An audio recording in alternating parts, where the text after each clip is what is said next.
Whoa, now I'm freezing.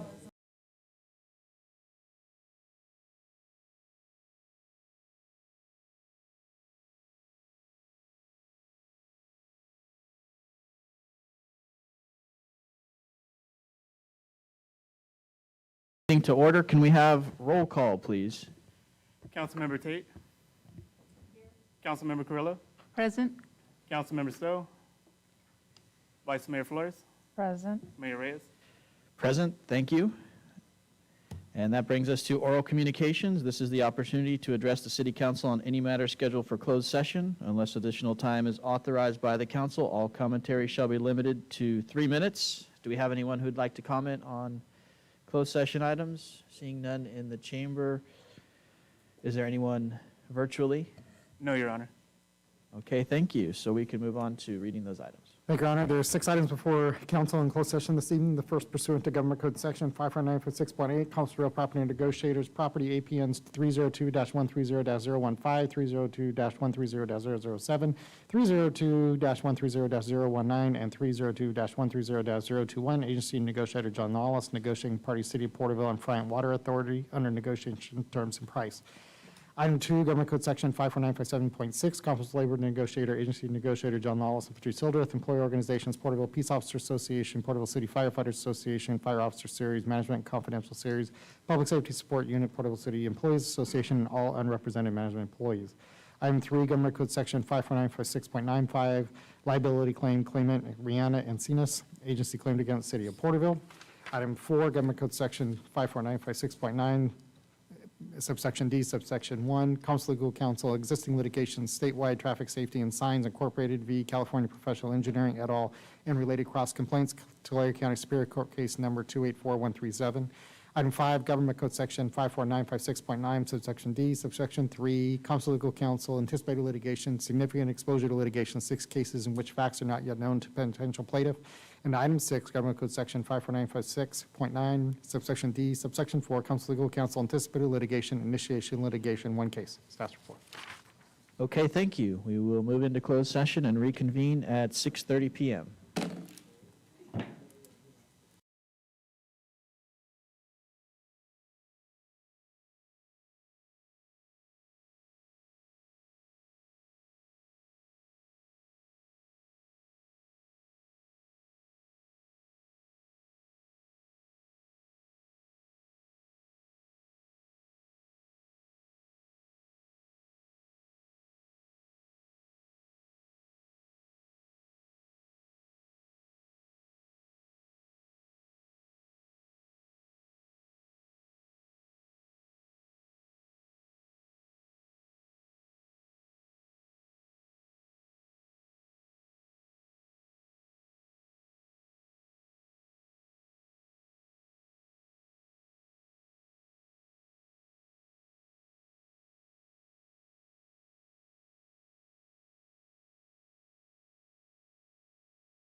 ready to go?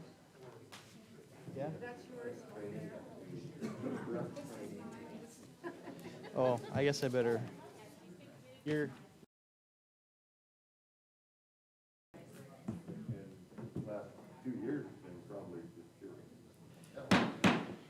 okay, we will reconvene from closed session. Is there anything to report? Yes, Mayor, just on one item, on item A3, liability claim of Rihanna and Cena's, on a motion by Vice Mayor Flores, seconded by Councilmember Tate, and a 4-0 vote, that claim was denied. Okay, thank you. At this time, please join us in the Pledge of Allegiance led by Vice Mayor Flores and remain standing for an invocation. Salute, pledge. I pledge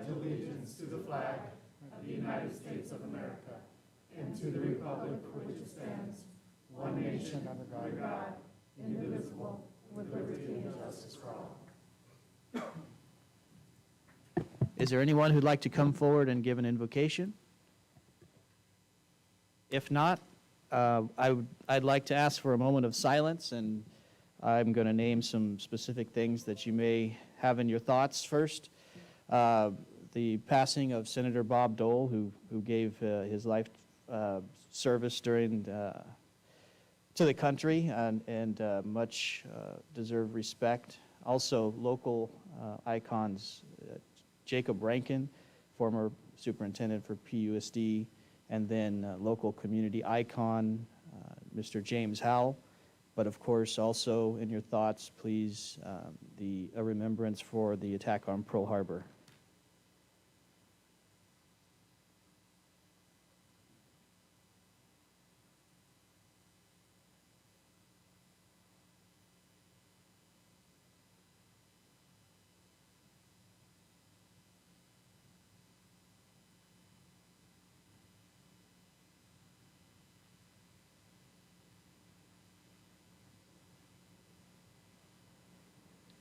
Thank you. You may be seated.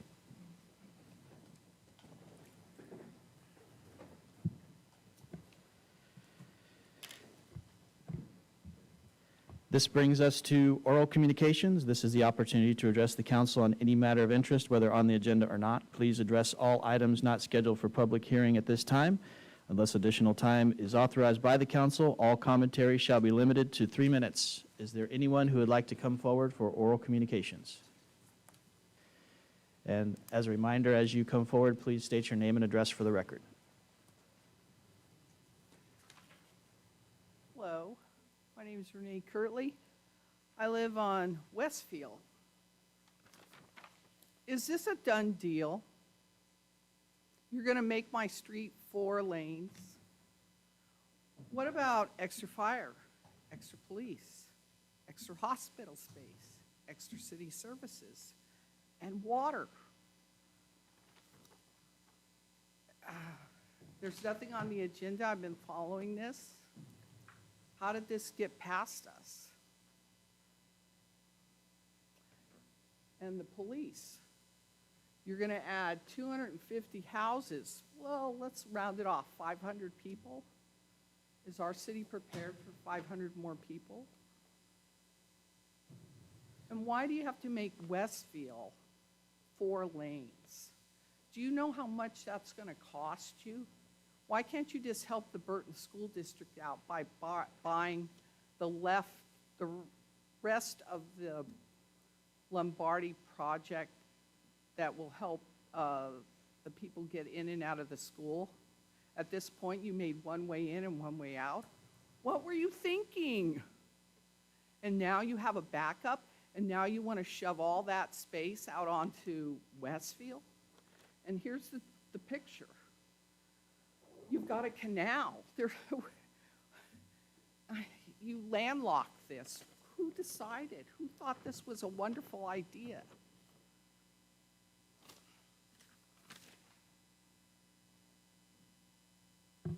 Is there anyone else who'd like to come forward? Brock Neely, address on record, Mr. Lawless.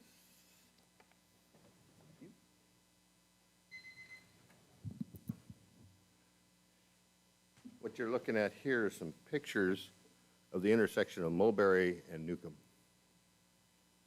Currently, there's one no parking sign on Newcomb. That at any time at 3:15, there's usually 15 or 20 cars parked in that no parking area. The lane is not wide enough for parked cars and cars to traverse. So you're having to veer into the other lane. Also, somebody has taken that no parking sign and physically turned the pole to where it's hard to see from the street. On the second page, you can see a photograph of a fire lane no parking sign. Well, that's what it's supposed to say when it didn't fade. And you can see in the very bottom picture on that second page, the cars that are parked along that fire lane on the red curb.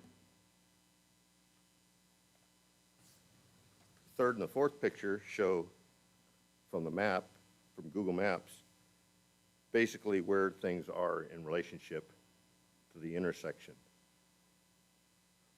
Probably what needs to happen there is maybe take and put two signs at each end of the no parking area that says no parking between signs, or paint the curb red. And I've talked to the officers in the back and suggested maybe 3 o'clock they park one of their extra fire unit or police units at the very end of that no parking area. You know, do that for a couple of weeks where there's a cop car sitting there. Doesn't cost anything to park a cop car there that's not being used. Could be a good deterrent. Because I've actually asked some of the parents, do you know you're parking in a no parking zone? Well, everybody else does it. I'm thinking, wow, we're really teaching our kids really good morals here.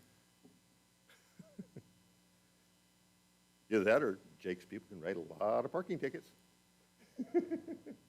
which he doesn't have the people to do that with, I presume.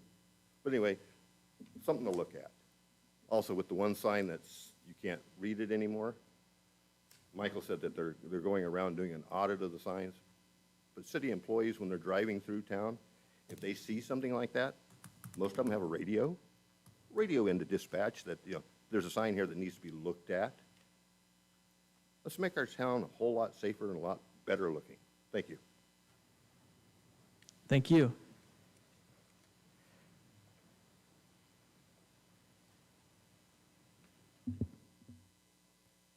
Good evening, I'm Jenny Cox, and my address is on file. I wanted to address you today regarding water and the growth patterns in our community. And for a city with no water and no new wells, or very few new wells, we sure are building a lot of new homes and commercial development. The San Joaquin Valley Water.org posted an article on June 30th, 2021, with the headlines including, "Will residents go dry again?" talking about 3 wells that were pledged to our town back in 2015. It quoted, "5 years have gone by, the state is in the grip of another drought, and Porterville is walking a tightrope as they connected more than 755 new homes to the city's water system, but only 1 new well. We wish those 3 wells were done," said John Lawless, city manager of Porterville. "It could make this summer a lot more bearable." According to the city council agenda tonight, there have been over 600 new permits approved for more development, while we continue to use water data that was gathered back in 2015. Since 2015, we've had multiple annexations and new developments in our city. The updated water study was scheduled to be completed back in July of 2021. However, month after month, there is a delay in releasing the new and updated water information for our area. We are continually using old data to make current decisions. I can't imagine the load that you city council members have to undergo. It seems impossible to read through each document cover to cover. However, after reading hundreds of pages myself of city documents and plans, I would just ask and implore you to halt all approvals and development until we can have a more accurate and current water study for the residents that already reside here. Residents are tired of fee increases and conservation updates due to lack of water. Adding stress to an already severely strained area is irresponsible until we have proper data to make educated decisions moving forward. I've lived in Porterville since 1975, and I've seen lots of growth and changes in our community over the years. I'm not anti-development. I'm simply stating that we should make responsible decisions, ensuring that we can take care of our current community members before continuing to expand to the needs beyond its already extended and strained capacity. Thank you for your time. Anyone else like to speak? Good evening. David Cox, address on record. On page 12 of the introduction to our 2030 general plan, we are told that the city's population has grown at an average annual rate of 3.7% per year, but had slowed to a 2.8% over the last 15 years. Now, I'm a math teacher, so I'd like to kind of dive a little deeper into these numbers. Census data from the years 2000 and 2020 show that Porterville has grown from 39,615 in the year 2000 to 62,623 in the year 2020, which is an increase of 23,008 residents. It sounds like Porterville's population has had an average increase of about 1,150 people per year. That would only be about 2.3%. So I'm not sure where the 2.8% number comes from the general plan, but that is still quite an error. But that doesn't even tell the whole story. From the Porterville Recorder, December 8th, 2005, and I quote, "In a feat on par with the Harry Houdini magic trick, Porterville's population grew by nearly 6,000 people in less than 90 minutes on Wednesday. No, it wasn't that 6,000 Porterville women by chance had children in the same hour and a half span. It was by annexation," end quote. And then the staff report from the July 7th LAFCO meeting this past summer stated that 3,754 new residents were added to Porterville between the years of 2013 and 2019 through annexation. So these population stats mean that at least 9,754 of these 23,000, quote, new residents were added through annexation. These people already lived here. Over 40% of Porterville's growth over the last 20 years wasn't actually growth. We simply started counting the people that were already residents. So our growth isn't 2.8% per year. It's more like 1.5%. It's actually less than that. That's nearly a 50% difference than what our general plan states. That's a huge error. So out of curiosity, I took a look at the enrollment numbers for both Porterville Unified and Burton School Districts, and the student growth is about 1 to 1.5% over the last 10 years. I realize student enrollment isn't quite the entire population, but it is a nice sample that one would expect to be in line with the actual growth numbers. So to be fair to the council, I realize you all don't have the time to research everything yourselves and must rely on city staff for recommendations. However, it seems to me that we need to take a hard look at the direction we are going as a city. On tonight's agenda alone, we have two items that are in tension with one another. On one hand, the staff will recommend to you to, quote, amend the Porterville Development Ordinance and the general plan to increase the density of high-density residential parcels. And on the other hand, staff will recommend to you to, quote, receive the report of status and review of the declaration of local water emergency and determine the need exists to continue said declaration. In other words, so let's put more people on a parcel without the ability to supply them with the necessary water. It just doesn't make sense. I realize we have RENA, we now have SB 9 and 10 coming from the state. However, we all know that these policies weren't written with communities like Porterville in mind. According to the Mercury News, 97% of California cities are failing to issue the required RENA permits. We don't have the same issues as the Bay Area or the LA Basin. In fact, we don't even have the same issues as Tulare or Visalia because we're not located next to a main freeway. I'll wrap it up, I promise. We need to embrace the unique nature of Porterville and continue to nurture this wonderful community. In closing, there are a few questions that need to be asked. What is the benefit of using a 2.8% growth model as opposed to a more accurate model? 10 more seconds. Thank you. Are these growth numbers being inflated on purpose? If so, why? The Lombardi project says we're going to grow the population by 1.5%. So are we building to grow the city, or are we trying to attract new residents? Are we continuing to improve new housing and looking to increase the density of our parcels? I'm sorry, local water, your time's water expired. emergency exists? There's one last question. I'm How sorry. important is it to be I'm RENA sorry, your and time's state expired. requirements when the consequences I'm of- sorry, your time's expired. Is there anybody else who'd like to come forward? Seeing none, is there anybody virtually? Yes, Your Honor. Let me go ahead and bring them in momentarily. We actually have two individuals, well, one individual who would like to speak.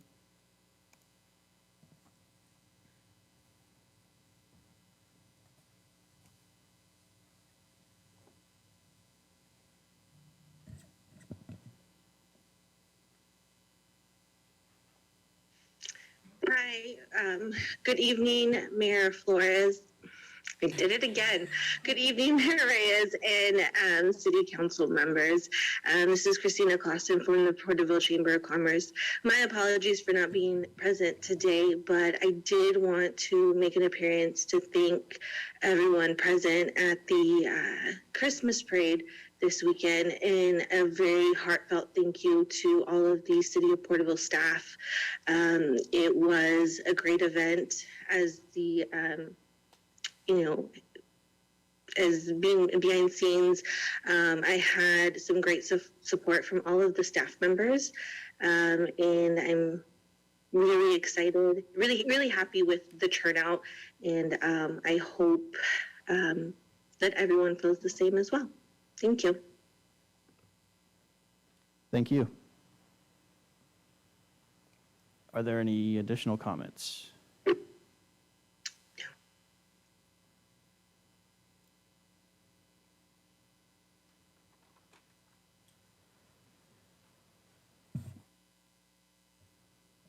No, Your Honor. Okay, thank you.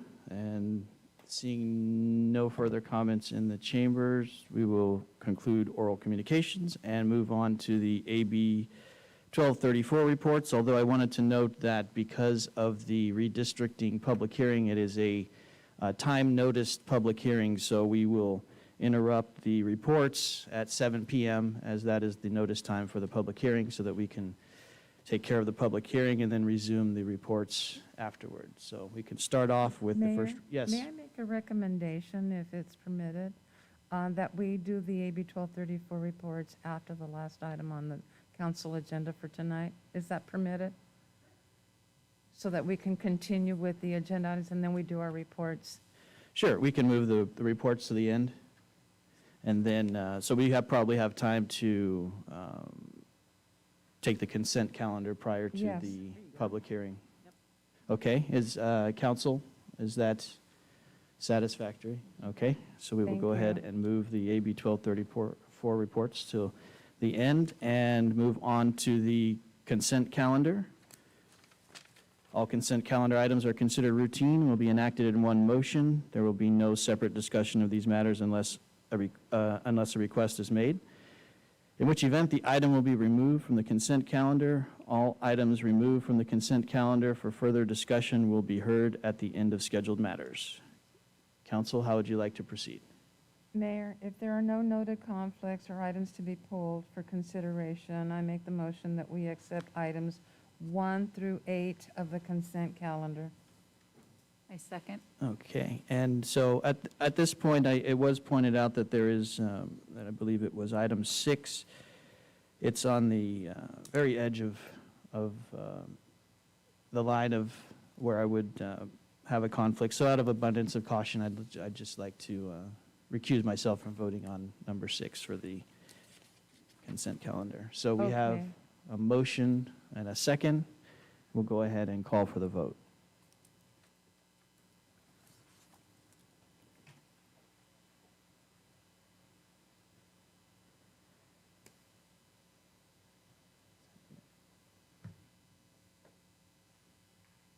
Okay. My light's not working, but, oh, there it is. Okay, Okay. passes 4-0. Thank you. And that brings us to about 6:59, so we will, I suppose if we read the item, we'll Yeah, get to we'll the be at point. 7. Okay, Perfect timing, yes. Thank you, Your Honor. We have 2 public hearings that are scheduled for this evening. The first is consideration of a revised city council district electoral boundaries as required by California Elections Code, Section 21621. And Patrice Eldrith will provide the staff report. Thank you, Mr. Lawless, Mayor, members of council. We have this evening attending via Zoom attorney Tyler Anderson with the law firm of Best and Krieger. As you know, they are the city's redistricting consultant. And at this point, I will turn it over to Tyler, who will present the item this evening.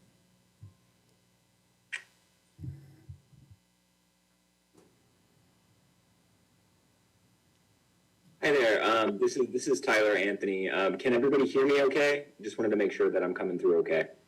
Yes. Okay, great. So as Patrice said, my name is Tyler Anthony. I'm an attorney with Best and Krieger, and Best and Krieger are consulting are the consultants for the city of Porterville as it undergoes redrawing its city council district lines. So I actually have a PowerPoint that I want to show you guys. So I'm going to go ahead and try to share my screen, but please bear with me.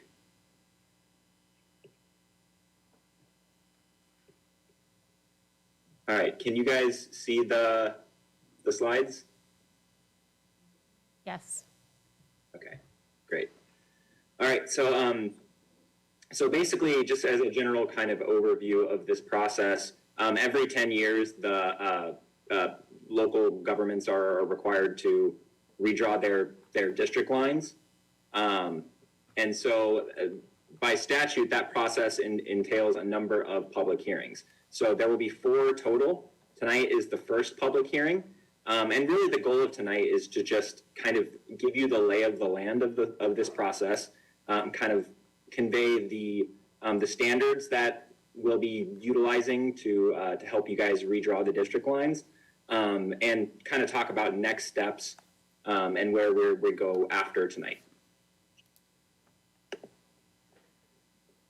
So this pretty much reiterates what I just said. The redistricting process today, we're going to go over some project timelines, some key deadlines, and some next steps, as well as the subsequent hearings that there'll be.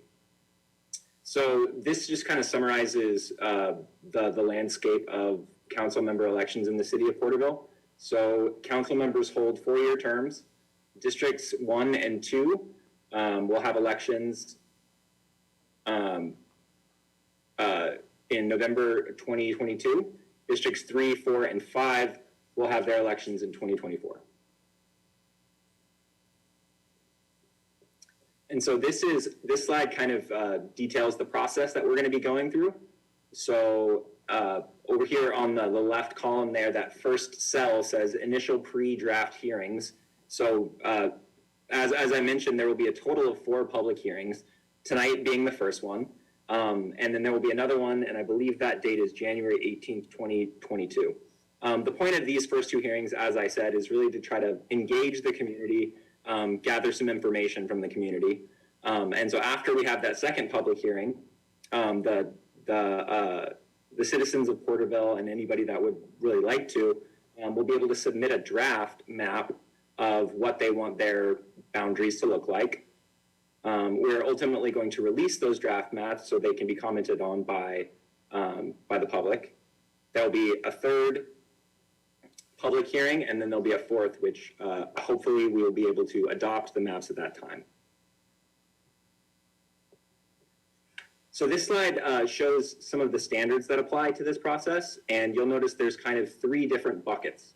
The first bucket with that big blue arrow shows the federal law requirements under the Federal Voting Rights Act.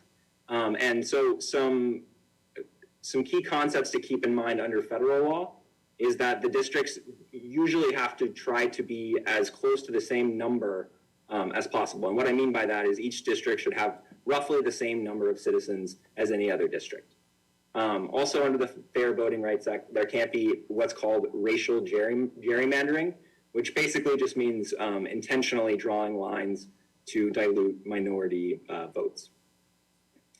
And then moving on to the second bucket there, that's that big red arrow.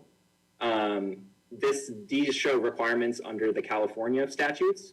So some of those requirements are that the districts have to be geographically contiguous, which means the district needs to be connected. All of its parts kind of need to be connected.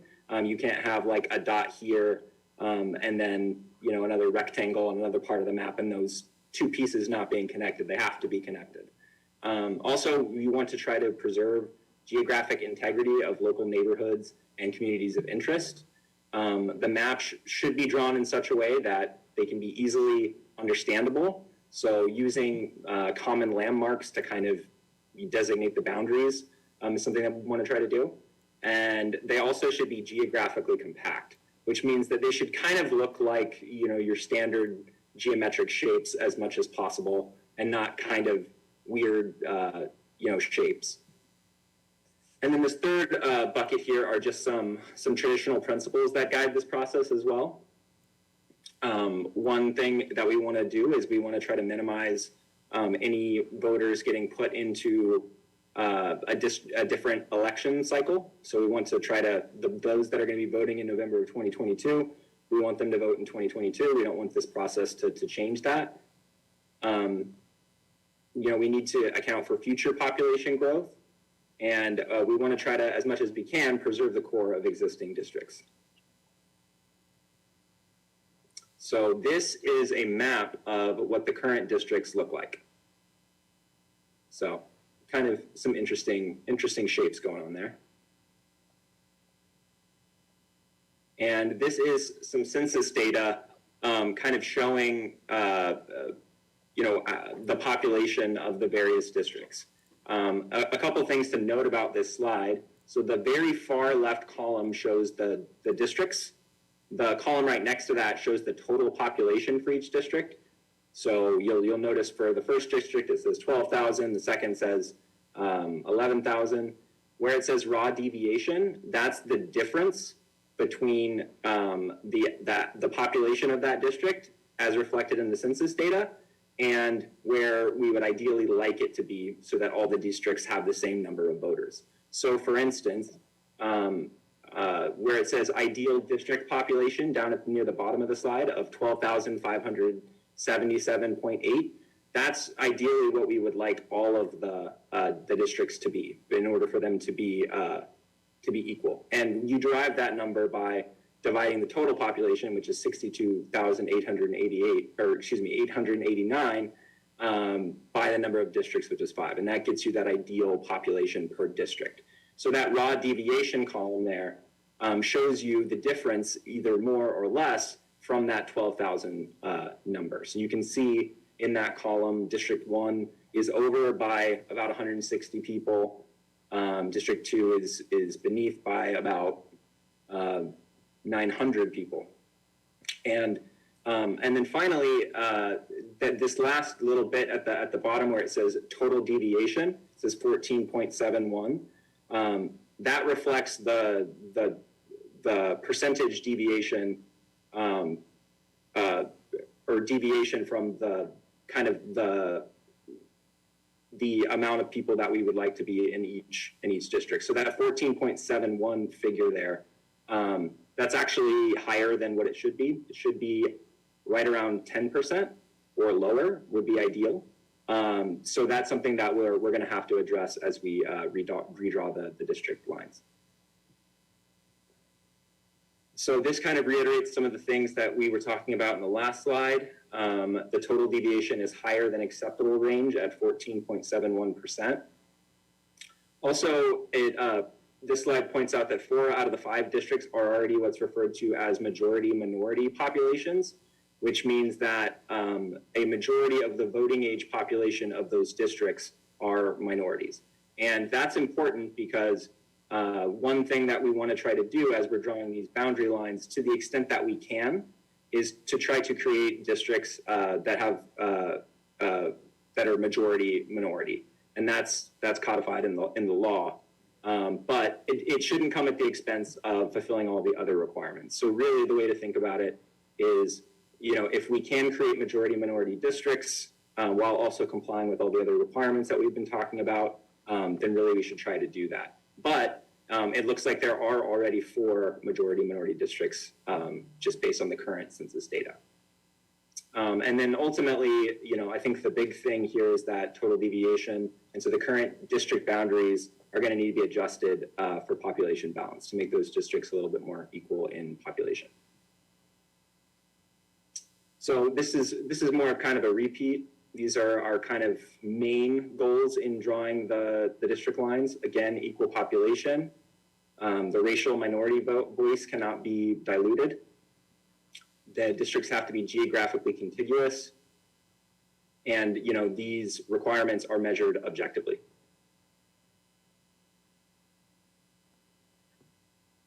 so again, this goes over a few more of those requirements.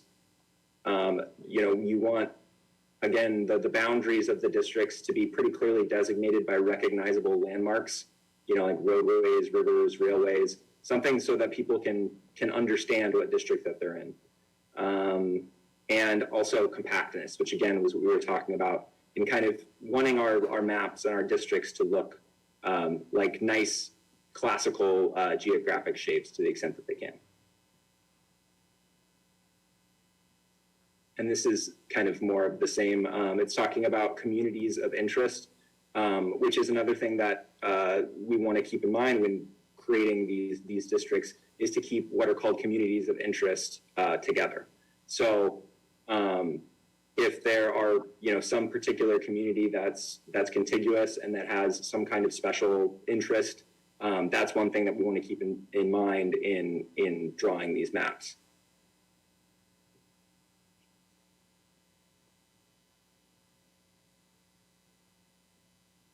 And these are not good considerations.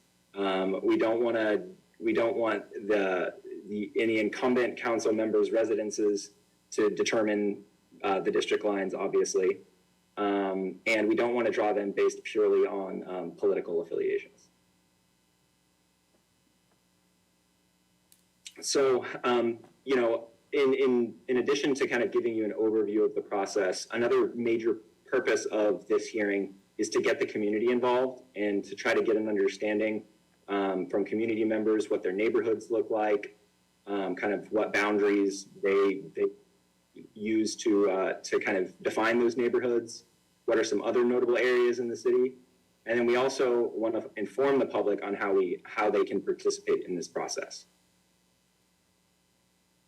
So following tonight's hearing, BB&K, that's the firm that I work for, we're going to continue the analysis of the census data for presentation at the second public hearing. And the second public hearing will be kind of similar to this one in that it'll provide some information and hopefully elicit some feedback from the council and from the public concerning this process. And in terms of the sources of information that we're going to rely on to draw the maps, one will be demographic data, so that'll be the census data. There'll also be input from city staff concerning neighborhoods and ways to draw these maps. There'll also be an opportunity for the public to have input. So, and a couple ways that the public can have input is to attend these hearings. Again, there will be 4 of them, but also to visit the city's redistricting website, which is mapporterville.org. There you can stay, in the know about what's going on in this process, be apprised of future public hearings, and also you can draw your own maps and submit them for consideration as part of this process. And then finally, we're going to want input from the council through this process as well. And this is just reiterating what I just mentioned about the city's website. So this is mapporterville.org. Provides a lot of useful information about this process and really is kind of your one-stop shop to stay up to date on what's going on. Also, important to note that this website is translatable into a few different languages. So I believe there's an option where you can have this translated into Spanish for Spanish speakers. And then I think we've also enabled it to be translated into Tagalog as well. Understand there's a significant Filipino population in Porterville. So in terms of the timeline and next steps, the prisoner adjusted census data was released by the state of California on September 20th, 2021. From this point forward, there will be 3 additional public hearings, and those must be held before the council may vote on a proposed final boundary map. And then ultimately, at the end of this process, the approved map must be submitted to the county registrar of voters no later than April 17th, 2022. And here's kind of bringing it all together, the timeline and the next steps. So a couple highlights here. Our next public hearing is January 18th, 2022. And again, that will be before we release any draft maps, and it will be kind of similar to the hearing that we're holding tonight. On January 19th, we are going to be releasing a mapping tool, which will allow people to go onto the website and generate a digital map. It's actually pretty cool and will kind of adjust the population figures, as you draw the map. So for instance, if you move the line this way, the population numbers will adjust with that. So it's another way for the public to give some input. So then during the winter here, we're going to be preparing draft maps using the data. We're going to publish the maps on January 25th, 2022. February 1st, there'll be the third public hearing. February 2nd will be the deadline for the public to submit draft maps for consideration at the fourth public hearing. February 15th is going to be the fourth public hearing. And then April 17th is the deadline to submit the map to the registrar. And that is it. I'm happy to answer any questions, and I will, give it back over to the council. Thank you, Mr. Anthony, for laying out the process for this important task that is before us. And council, are there any questions for Mr. Anthony before we proceed? Okay, and so the next. Yes, I just wanted to make mention of the fact that we also have initiated a social media campaign so that we can just get the word out of the redistricting process. So there have been posts on the various social media outlets the city utilizes, and there's a sample. So we're using the various Facebook accounts and Instagram accounts, and we will continue to do so during this whole process. We'll also be doing some outreach to the service clubs in the area, anything to get the word out. And then we also do have the link to the map Porterville website. There's a link on our city's homepage. There's two different ways to get to it, so it's pretty visible. I think Fernando's going to show that on our website. There you go. It's being blocked right now. I think it's underneath the Zoom. It's underneath the Zoom thing. That's okay. There you go. There you go. So it's right there at the bottom on the right. And then it's also in the flashing. There you go.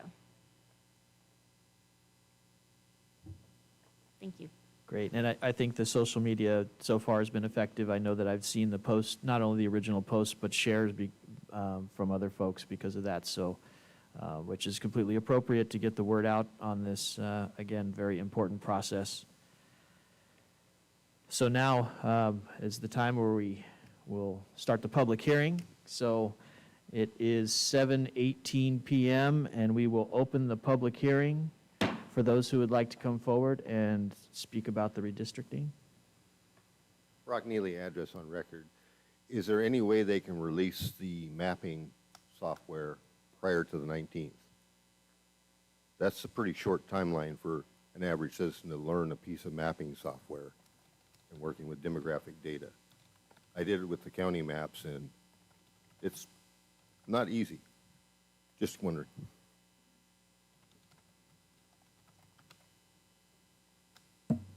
So this is Tyler Anthony here. Patrice, would you happen to have any more information about the timeline for that?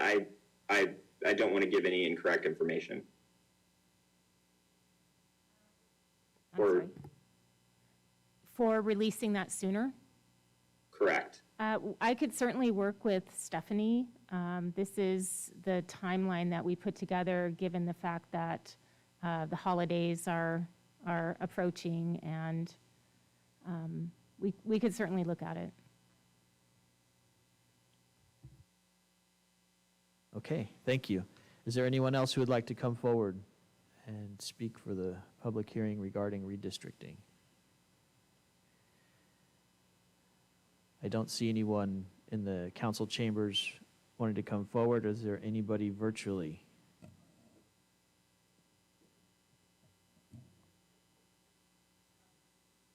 there is somebody in the council chambers who wanted to come forward.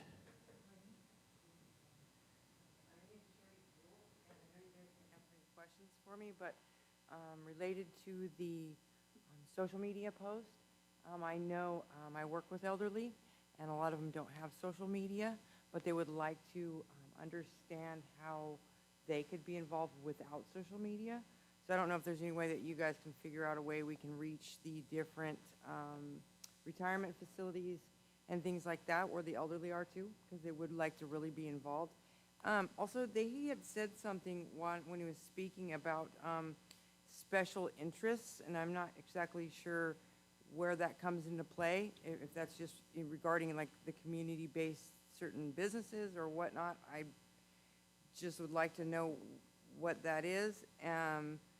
And also, he had said something about the redistricting shouldn't have anything, it should not purely be political. I don't think it should be political at all. So I thought maybe somebody can clarify that if possible. And I'll keep coming and try to understand the process a little more. Thank you. Sure. So thank you for that question. So with regard to common interest, the groups of common interest, basically what that's referring to are just communities that have some kind of unique characteristic about them, such that you would kind of want them to be able to collectively express their voice in the democratic process. So like as an example would be if there's a certain language minority, that's a common example. So if there's a pocket in the city where a lot of people speak Russian, and that's a very strong community, the goal would be to try to the extent that we can, while jumping through the other legal hoops, to try to take that into consideration and keep those groups together within the same district to the extent that we can. Does that kind of address your question?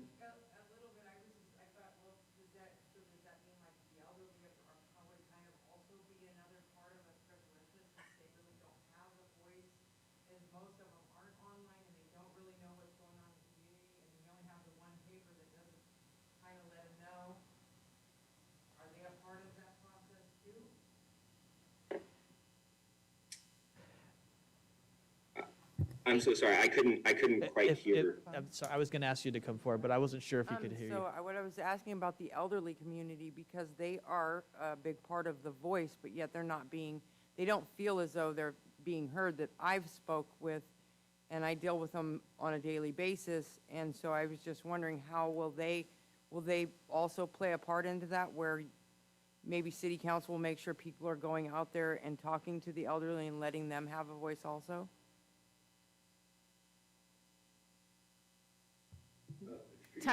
Yeah, I was about to say, I can take this. Yeah, we can certainly do some outreach with the various retirement communities. I know Yeah, they'd all appreciate it. yeah. And I think that's a fair question, and especially on the onset of the project, to make sure that we're having the input, which is exactly the type of input we're looking for, so thank you. Is there anybody else in the chamber who would like to come forward? And so we'll go back again. Is there anybody virtually who would like to speak during the public hearing?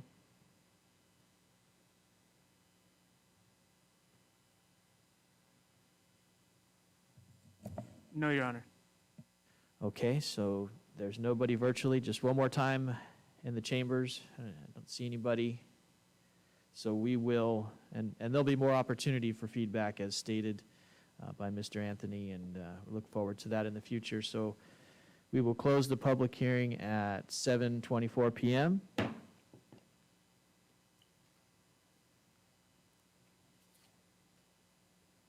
And, Your Honor, the recommendation this evening is that the City Council receive the report from staff and the city's redistricting consultant concerning the redistricting process and permissible criteria to be considered to redraw district boundaries, and to conduct the public hearing to receive public input on the district boundaries. Thank you. Okay, thank you. And In other words, you don't need to take any further action. okay.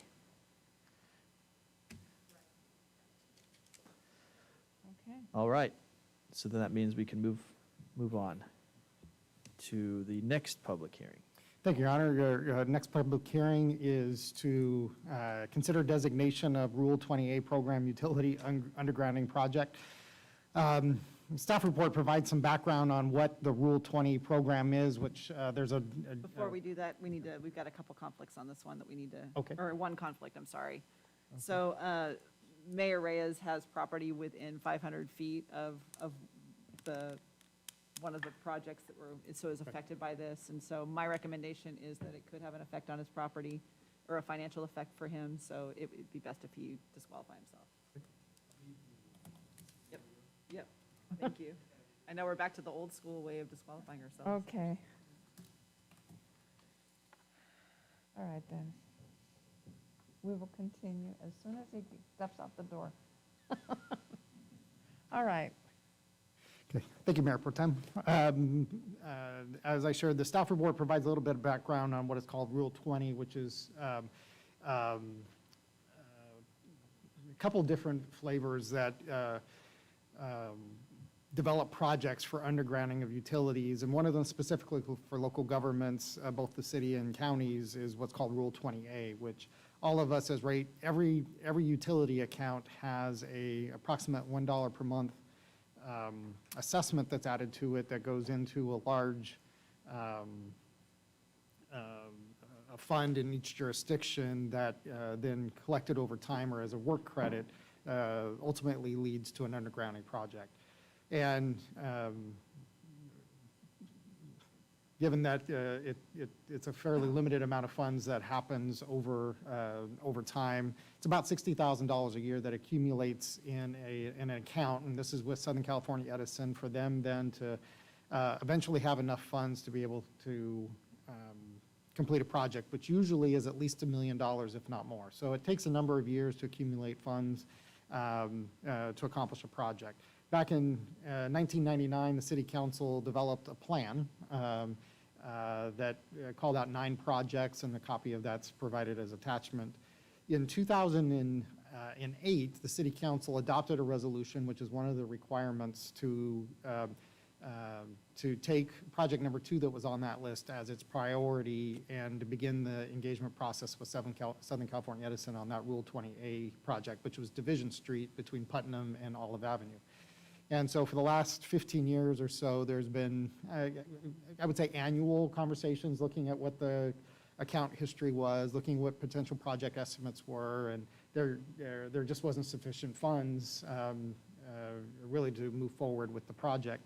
In addition to that, when the city and the county were involved in litigation as part of the settlement agreement, one of the elements of that agreement was that the county would transfer $750,000 from its account to the city for an undergrounding project. And the project in mind at that time was the Division Street undergrounding project. In June of this year, the CPUC made a determination to dissolve this program. The focus of undergrounding has become for public safety, fire resiliency in communities. And so they are pivoting the program to, it's a sense that these Rule 20A programs are generally aesthetic in nature. And so it'd be, as I would say, the assessments are going to continue, but the local accounts are not. And in fact, it's an expectation that funds that are accumulated, if you don't have an active project, will diminish over time, ultimately to none. So recognizing that the city has now $1 million in its Rule 20A program, as well as the $750,000 from the County of Tulare for about $1.75 million for a project, and then based upon the determination that there needed to be an active project by January 1st of this year to have an active project, we had a succession of meetings with Southern California Edison on the Division Street. Ultimately, 2 things. One, for them to determine that the cost of the project is now over $3.5 million. And it's always been a question of Division Street being an eligible project. Certainly, it's as you look at the qualifying criteria, number 3, it talks about meeting a civic purpose, and certainly as you've just recently had parades in the downtown area, and as downtown's been a priority for the city council and investment, the undergrounding of the utilities on Division Street was a priority, which is why it was established by the council in 2008. Essentially, Edison said they don't feel it's eligible. The process for appeal was going to go well beyond the 1st of January to the CPUC. So it certainly wasn't time for that, and certainly at risk was the $1.75 million in the city's account. So, but a quick pivot to look at other projects that would qualify and meet the objectives for that, and ultimately to come back to the first project that was on the list as identified by the City Council back in 1999, which is on Morton Avenue between Main Street and Roach Street. There had been a previous undergrounding project that occurred between Plano and Roach, and so this would continue that undergrounding process to Main Street. There are other utilities that would need to be relocated as well, including telephone and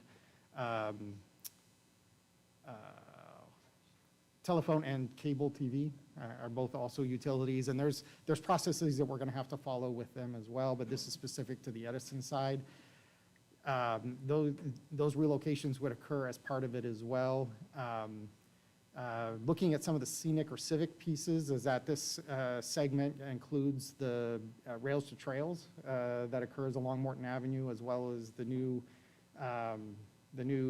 U.S. Forest Service Supervisors Administration Building that's being constructed, essentially at the end of Roach Avenue as well. So in conversations with city staff and SCE staff and looking at pivoting to a project, that's the recommendation that's before you this evening. We did provide, and it's within the budget, I would say. Right now, Edison is working on what's called a ROM, which is a rough order of magnitude, essentially an engineer's estimate, which you have to have sufficient funds available to you to start the project, which would take about between 3 and 5 years for design, environmental, and then ultimately construction. They also would need to be doing installation within the street. So that it made it difficult to look at streets that are recently being reconstructed. For example, Henderson Avenue, which recently reconstructed, which if that was one of the projects we looked at, it would require, they would then cut the street to do the underground installation. So Morton Avenue makes some sense as it's currently under design for reconstruction, that hopefully that could be, should that project be approved by the council, that could be incorporated or synchronized with city reconstruction of Morton Avenue. The SCE process, and this has been scheduled as a public hearing this evening, because part of the SCE process is that there be public engagement, given these are public funds that every utility payer in the city contributes to, and that their input is provided in the process. So with that, the recommendation would be that the city council conduct a public hearing, and then to consider the draft resolution that's been presented, which would approve Morton Avenue between Main Street and Roach Street to be the city's designated Rule 28 utility undergrounding project. Happy to answer any questions. Thank you, Mr. Lawless. Does council have any questions? Councilmember Carrillo, did you have any questions right now? Okay, Councilmember Tate, did you have any questions right now? Okay, see that there are no questions. We will now go ahead. It is 7:33. We will open the public hearing. Brock Neely, address on record. Since Southern California Edison has posted record dividends to their stockholders over the past 2 years, they've also asked for 11 rate increases, which 8 have been granted. I think they should pay a little more share of this than the taxpayers. They're gouging us already. Also, they're replacing a whole lot of poles in this town that aren't necessarily needing replacing. I think it's just a lot of make work. That maybe they don't need to replace these wooden poles. They need to start undergrounding things or putting metal poles up that don't deteriorate. Thank you. Thank you. Is there anyone else in the audience that would like to come up for public comment? We don't have anyone else. Do we have anyone virtually? No, Your Honor. We have none. Thank you very much. It is 7:34. We will close the public hearing and bring it back to council. Council? Vice Mayor, I did want to point just out for the record, since we have a conflict and there's only 3 of you up on the dais today because you had a council member absent, that in order to approve a draft resolution, you will need all 3 affirmative votes in favor of it. Okay. So if you were to do a motion, it won't pass unless there's 3 affirmative votes. I just wanted to make sure you guys were aware of that rule. And then we do have a council member that is absent Right. today. So there's only 3 of you here, so Correct. it takes 3 affirmative votes. Correct. So it would mean a vote to approve the resolution will need to be unanimous for it to be approved. This evening, it could, This evening, you could always continue it if you're concerned about For the resolution it. to be approved this evening, would need to be unanimous. it would have to be 3 votes. Okay. Thank you for that. Councilmember Corella, did you have any? Okay. Councilmember Tate, did you have any questions? I don't have any questions. I just want to express the disappointment with regard to division. That would have taken a lot of problems that are currently in existence there. It would have solved some, but yeah. There is the ability, I guess I would say, I don't, given that this was a project 15 years in discussion to ultimately come to kind of a screeching halt, quite frankly. There is, as I shared, there are other programs within the Rule 20 where the city can, so on the Rule 28, you can't put money into it to make it has to fully fund itself. Correct. You either have to use the funds in your account or you have to have a transfer from another, like the county, which they transferred $750,000. You can't take, so what was happening, there was actually, to get around that rule, there was communities that was trading dollars for these dollars to make sure that they could do their projects. So as I shared with you, the Division Street project was $3.5 million and we have a 1.75. There were cities that were going to other cities and say, I will pay, and the exchange rate was about 50 cents. So I will give you $1 million of LTF money to give me back $2 million of your underground funds, which is one of the reasons why the CPUC said, okay, enough's enough. Even the jurisdictions where the funds are being raised from are being transferred to other jurisdictions.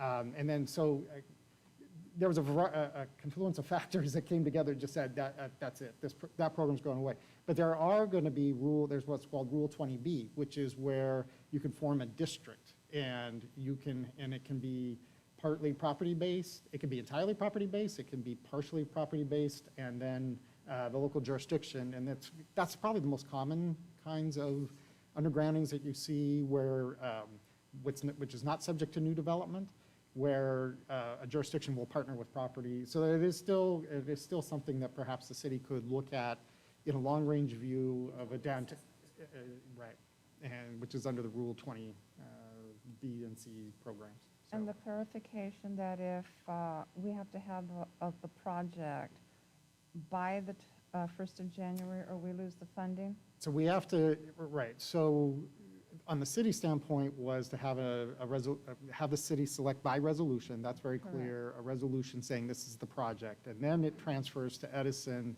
to provide what's called the ROM, the rough order of magnitude engineer's estimate that then is filed with the CPUC to designate it as an active. And that is what has to be by January 1st. So with the council's action this evening, you would be achieving the city's responsibility of becoming an active project, and then it would transfer over to Edison to file the necessary paperwork to make it an active project by January 1st. Thank you for the clarification, because I can understand the position of having it as an active project and as an active. That would answer my question to that regard. So I'm going to bring it back to the council members on the dais. In which direction would you pursue? I would like to make a motion to approve the resolution for Morton Avenue between Main Street and Roach Street as the city's designated Rule 20A utility undergrounding project. Okay. We have a motion?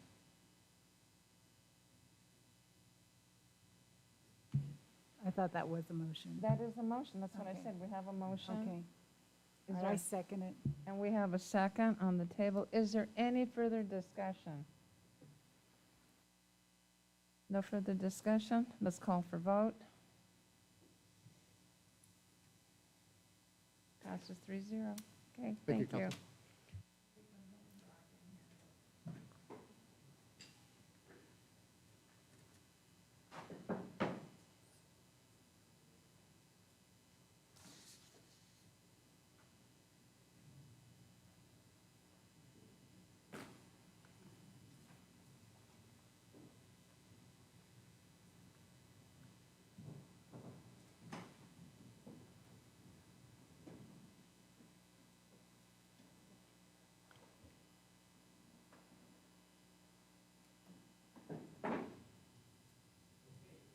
Thank you, and we can move on to the first scheduled matter.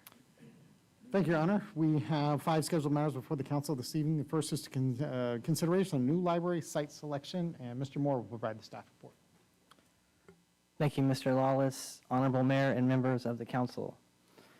City Council defined the formation and composition of the Library Facility Planning Committee at its meeting on December 15th, 2020. For the past 8 months, the committee worked with a consultant on a needs assessment, took virtual tours of some of the newer libraries in the state, was given a presentation on the previous 2 years of internet high school student projects, and studied potential new library sites in Porterville. The space recommendations that emerged from the needs assessment indicate the need for a building of approximately 40,000 square feet.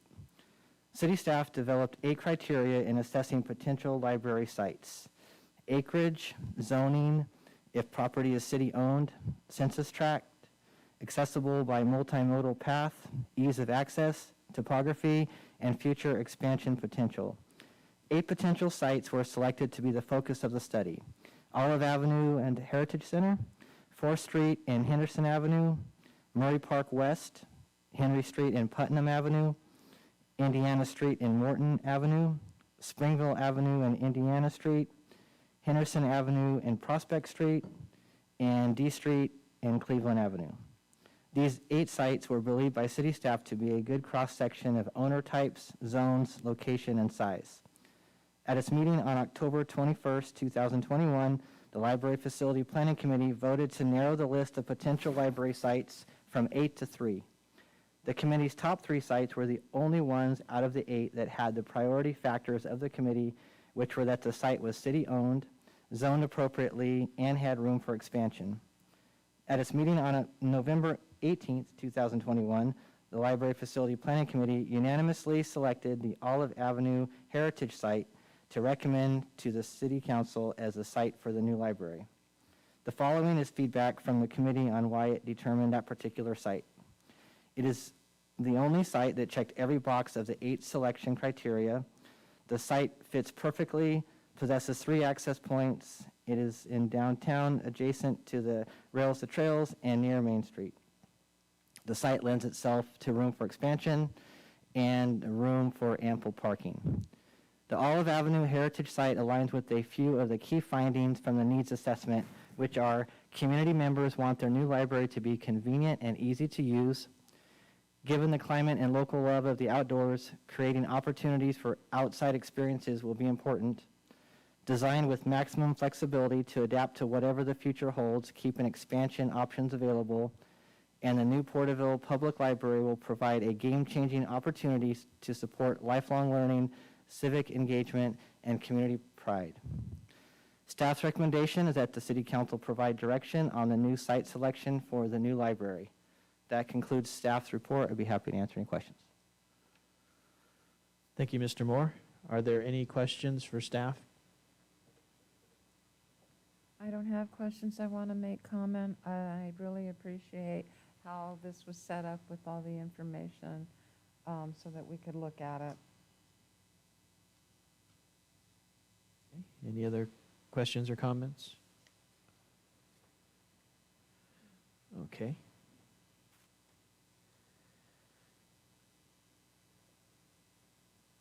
So we've been presented with Options. the options, the thought process that went behind the recommendation, and the rationale behind the recommendation. I also want to thank the committee who helped to navigate some of these choices and the possibilities, and including possibilities for expansion. There's a lot to consider, especially with such a large project that has such prominence in the community as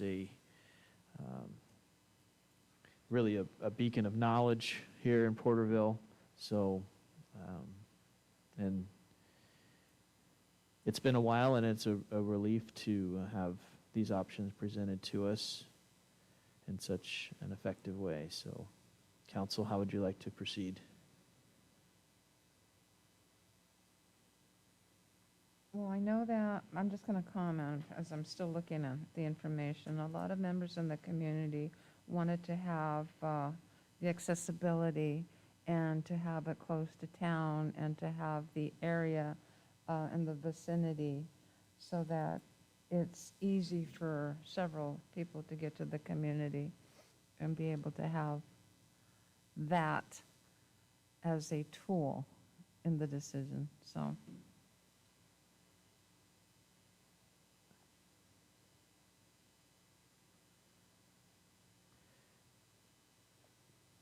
Councilmember Carrillo, do you have anything that you wanted to add about the process or your thoughts? Yeah, I'll go ahead and add some things, because I was gonna, our last meeting was right before this meeting, so I was gonna add that in our report, but since that's at the end, I'll go ahead and add a few comments here, Sure. just for context.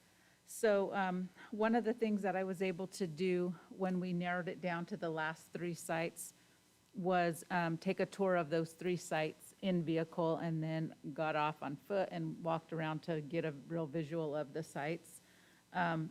Donnie Moore took me out to each of those sites, and what ended up happening is we got to see all the 8 sites, which helped me to look at other projects, but also why, on the maps and the zoning and things like that, if they weren't what we were looking for, but to now physically see them. The thing that I really liked that made the decision for me on that site that was selected was the accessibility from the different areas, and then the future projects that are already in place and in planning. It kind of just all fit together. I think it lent itself, with the comments from that needs assessment, and we had to go back and review those and relate that to make sure we were still hearing those voices, because those were from our community. And it seemed to just check all the boxes. And one of the things that I really appreciated about not just the information that the staff brought, and that was something we asked, can we have like a spreadsheet that's kind of color-coded, easy to read, but to show pros and cons of those, was at that last meeting, the staff set up polls so that we could all take a vote, and everyone could vote how they wanted on the site that they felt comfortable with. And then once we did the voting, we allowed each of the committee members to make comment on why, so that what I wanted was it to be documented in our meeting notes, and then that would contribute to the position paper so that the council could see all the comments. A lot of them overlapped and were repetitive to each other, but some were, fresher ideas and with very different perspectives. And a lot of the ladies that are involved, whether they be a staff or friends of the library or on the commission, I think all those things were helpful in seeing really different perspectives, but coming up with the same decision and recommendation for city council. And there are some other really good sites, but when it came to things like I even loved the Murray area by Murray Park, but when you talk about the waterway that runs through it or the topography of that land and then accessibility, it raised up more questions about that. Or then there's other sites that were nice but very small. And, I mean, we've heard all night about how we're growing, and this is a facility that I think we're all looking forward to. The other thing that we really talked about was it felt like a place and an area by the courthouse and by Main Street and the neighborhood and the school, that's a part of the city that's for everybody. It doesn't matter what,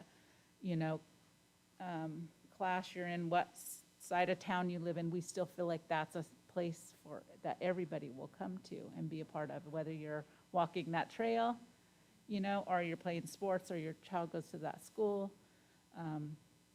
We'll all be tied to that area. Those were some of the considerations and discussions that we had during that meeting. May I comment? Yes. I want to thank Councilmember Carrillo for that information and that added information to that regard, because that does help. And I know that in one of our council meetings, all of us were concerned with, the majority of it, with the growth of the library, that there would be ample room for growth as things would come up to that regard as in that venue. And then, of course, one of the things that caught my attention was the census tract and the acreage to that regard. And again,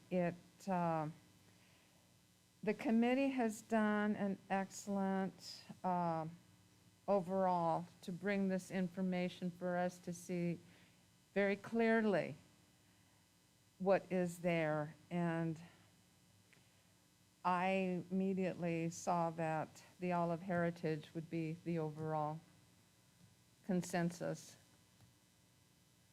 to that. So I would be supportive of the one. Okay. Councilmember Tate, did you have any comments? No, I just appreciate that this all came together, and we had this input from Councilmember Carrillo about the committee and looking at all of the recommendations from the people that have been involved with this from the beginning up until now. So, and it is really well laid out. Thank you very much. And I agree with Councilmember Flores, Vice Mayor. Thank you. I agree that it's been a very well laid out, thoughtful process, and I know at times I applied pressure to the process, and even in the beginning with helping to think about what the formation of this would look like. But in the end, I think that we couldn't have asked for a more thoughtful process, and of course the result is a complete analysis of all available sites. And I agree that when you look at this recommendation, it does represent a nexus in activity in the downtown area. It has connectivity to other important sites, as well as potential for other sites that can become just as crucial to the community to pop up in some of the other available areas. So I think that, again, thank you for helping with that and leading the charge in the committee to come up with a good recommendation. So with that, I think it's just staff recommendation that we, as council, give to move, or do you want? Well, we didn't want to, looking for direction. This was a recommendation coming back from the Library Facility Planning Committee, and what next steps you would like. I don't know that we need to, obviously just the direction that this is the site that you want to focus on. I would say staff would begin to work in looking at the needs assessment, as well as the looking at the preferred property and bringing information back to council. Begin working with our insurance. If you guys would like, you can certainly take a motion to allow staff to move forward with, steps towards this being the site. I think just an action may help with Then I will go ahead and make the motion that we authorize staff to move with the recommended Olive Avenue Heritage site. I'll second. Okay. Is there any additional comment? Okay, so we have a motion and a second. We'll call for the vote.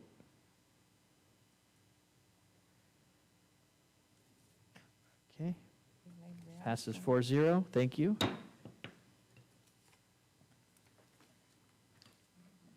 And that brings us to the next item. Thank you, Your Honor. Next scheduled matter is considering authorization to purchase skate park amenities through Proposition 68 per capita grant funds. And again, Mr. Moore will provide the staff report. Yes, thank you, Mr. Lawless, Honorable Mayor, and members of the council. The California State Parks Proposition 68 per capita grant program's purpose is to allocate funds for local park rehabilitation, creation, and improvement to local governments on a per capita basis. The city received an award of $177,952 through Prop 68 per capita grant program funds, and there is no local match requirements for projects that serve severely disadvantaged communities. The City Council first reviewed potential Prop 68 per capita grant program funded projects at its meeting on September 7, 2021. After city staff presented 10 potential projects at multiple city parks, council directed staff to bring back an item focusing only on projects at Veterans Park and Sports Complex. At its meeting on October 19, 2021, the council received a presentation of 9 potential projects at the Sports Complex and Veterans Park. The council concurred with the Parks and Leisure Services Commission's recommendation of focusing on the skate park at Veterans Park as a project location. The recommendation was to add solar lights, a shade structure on the western exterior of the facility, and add concrete to the 2 unimproved areas within the skate park. Council directed staff to bring back more options along with additional funding sources for the skate park. With the forthcoming Veterans Park Trail Phase 2 project, which will travel past the skate park, lighting and shade structures are potentially eligible expenses from Measure R funds dedicated to the city. One component of Measure R funds is for transportation projects to improve bike and ped paths. Paying for the lighting and shade from Measure R would enable Proposition 68 per capita grant funds to be dedicated to the interior skate element enhancements. Once Measure R funding is finalized, an item will be brought back to City Council regarding the shade and lighting portion of the project. Some of the proposed design elements include a long bar, a gap, and a quarter pipe. Any excess Prop 68 grant funds are recommended to be used to add a few more elements on the east side of the skate park. City staff received input from various youth of the community regarding what would make a significant positive impact on the skate park. Staff's recommendation is that the City Council authorize the purchase by negotiation of skate park interior elements and authorize payment for said items upon satisfactory delivery and installation through Prop 68 per capita grant funds in an amount not to exceed $177,952 and adopt a draft resolution approving application for Prop 68 per capita grant program funds. That concludes the staff report. I'd be happy to answer any questions. Thank you. Are there any questions from council regarding the staff report?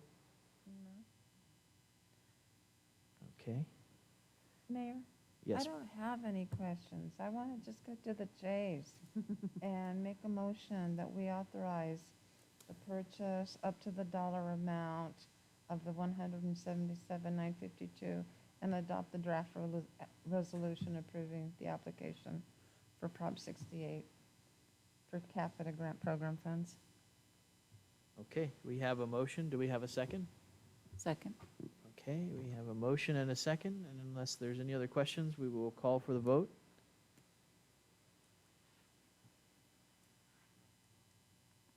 Okay, passes 4-0. Thank you. Next item, please. Thank you, Your Honor. Next scheduled matter is consideration of wholly local cannabis adult use dispensary request for proposals process. Actually, kind of 3 of us can all collaborate in presenting this evening, but essentially before the council this evening is recommendations that have, as directed by the council for the council's ad hoc committee on this to bring back some recommendations with regards to wholly locally owned and a process for selection of that. Pull up staff report quickly. And this, kind of just as a little bit of background, went back to the process that had been utilized for the selection of the first two dispensaries, and one had been reserved for medical only, which there had been no applicants for. And so the council took an action to continue to reserve a potential permit for a medical only, but to allow that third to become in consideration, but to have a designation of it to be considered wholly locally owned. And I'll get to some definitions that have been recommended by the Ad Hoc Committee to that in a moment. The other direction that they gave is that they wanted the first two selections to be completed, so to speak, before they engaged on the third process. And earlier this summer, the council approved ordinances approving both Culture Cannabis Club and Haven number 7 as those two, and both are going through the building permit process currently. So the council ad hoc committees met, I would say once a month, and even in the last, met twice in the month of November in terms of bringing your recommendations to you this evening. So what they've submitted to the council as recommendations is that there be a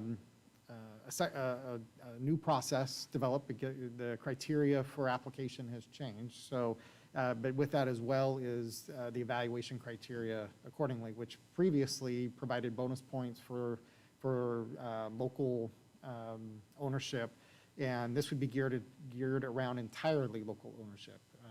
So there is no more bonus. It's a qualifying criteria to even move forward. So again, utilizing 100-point evaluation criteria. 50 points would be reserved for a third-party review, and it's recommended that that review be conducted by managers or retired managers, city managers that are familiar with Porterville and with the RFP process and have evaluated RFPs before, and would be able to evaluate those proposals for their responsiveness and completeness, and providing a score of up to 50 points, with the other 50 points of that 100-point matrix being reserved for the city council, with each member of council holding 10 points of that 50 in the evaluation. In terms of local ownership, or what was considered locally wholly owned, that would be defined as an owner who currently resides and or owns a business within Porterville's urban area boundary, and there's a map that was provided as an attachment as defined in the 2030 general plan for at least 3 years. So currently, and has been doing so for at least 3 years. If the applicant is an entity other than an individual, each and every member of that entity must meet that same definition. So if they're part of the ownership group, all of them have to meet that same criteria. The third-party review, like I said, would be conducted by retired or end of the area city managers familiar with Porterville and the RFP process. The application fees would remain the same as the first RFP, which was $750 for the phase 1 and $7,500 for phase 2, with the exception that previous applicants would be able to resubmit a prior proposal,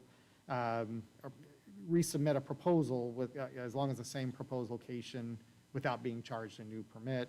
Application fees would apply if there was a new location proposed than previous. And then also, previously there had been a requirement that applicants be what we'll call plan holders, and that's not being proposed for this process, that it would not require that they be a plan holder as part of the public purchase website.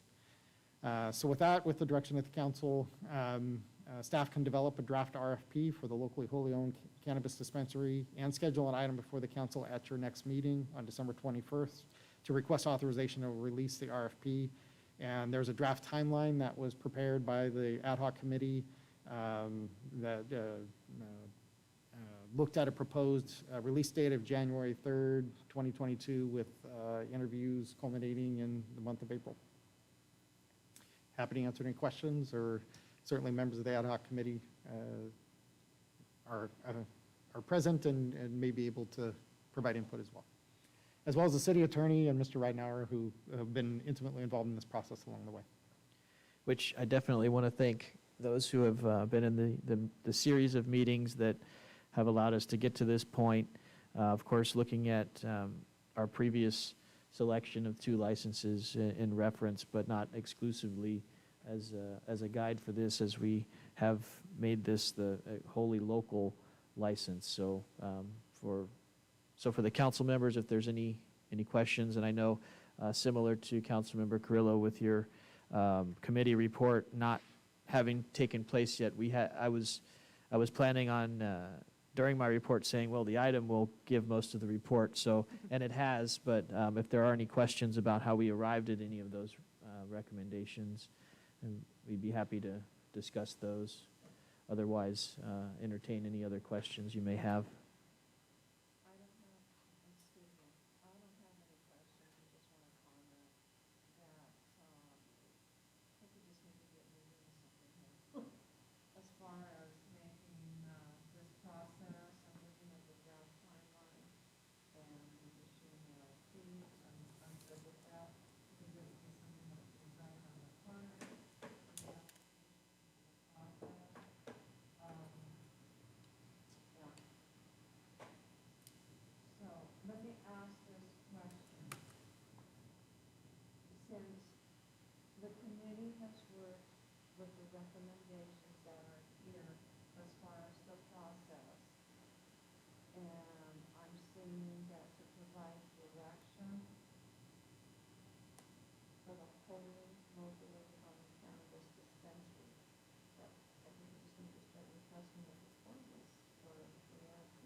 Well, if there's any other considerations that maybe we may have overlooked, although I think we've had several, yeah.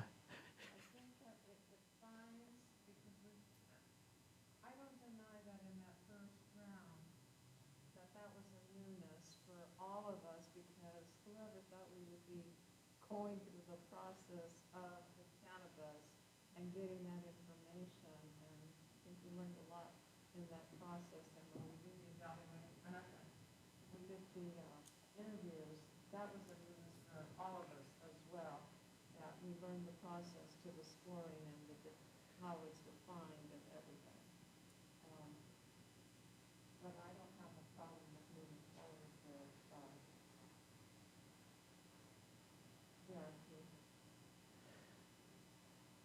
Okay, and we need action, or we just need consensus on move? Well, I guess my question is, are we going to bring an item at the next meeting for formal authorization of the RFP? Is that the plan? Yeah, Right, so if you that- don't, so then the answer is no, nor form. If everybody is good with this, we can then go ahead and bring forward the RFP based on what we've provided tonight for the council to consider in order to authorize the issuance at the next meeting, which then they'll actually go out on the 3rd, I think January 3rd. That's what we're talking about as a release, as Right. proposed release We'll date. release them after the holidays, but you'll authorize them at the next council Right. meeting. Is everybody? Okay. And Councilmember Carrillo, did you have any questions about? Okay. All right, so, Now, a lot of this was, are you comfortable with, is the council comfortable with the definition of the wholly locally owned, the boundary to which been defined, the duration of time have been with there, the definitions of criteria? This will all fold into the actual request for proposals. Right. that we provided. Yeah, we've provided the example of what the evaluation criteria would look like and how those scores would be assessed by the independent reviewers. and I think for me, that's and as you mentioned, Vice Mayor, the experience of what we went through last time, we'll have that able to carry forth with us, at least for some of us that were here for that, but also keeping in account the length of time we've been considering these, as well as the timeline placed in front of us. So I think we've tried to do the best we can to get this moving, as you mentioned. So I'm comfortable as I'm hoping Councilmember Tate is with what we've recommended. So I look forward to a future item. Thank you. All right. That will be scheduled then for approval of the RFP and process at your next meeting.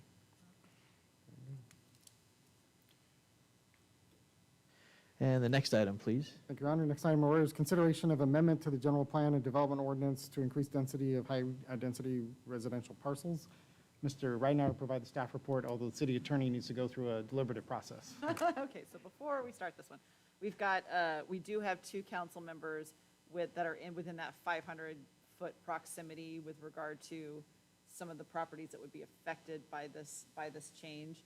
So my recommendation is that normally we would have both of you out on a conflict. We obviously don't have Milt here today. There is a need to go ahead and at least take this initial action so that staff knows whether or not to keep going with this or not. So, so what I would propose and what the the Fair Political Practice Commission basically states when it comes to this is we need to bring back one of you by rule of necessity. We don't do that by making any kind of judgment call. We do it completely via random method. So I'd actually ask if somebody has a coin, we can toss a coin, and we can, or we can have you draw straws, one or the other, and then we'll decide which one of you gets to stay and which one of you gets to go. I'll say your heads and your tails, heads, or whichever one comes up is the one that gets to stay. How about we do that? I don't have a heads or tails coin, but I have a city. City of Porterville coin, so slogan or mission statement or seal. So your seal and your mission statement, how about that? Okay. Whichever comes up, you gets to stay. I have to flip it? I'll provide the material, and I'll let them. Do it the referee way. Seal's up. So you were seal. You get to stay. Okay. Sorry. Kelly, you're out again today. Don't feel bad. It's nice and warm in there.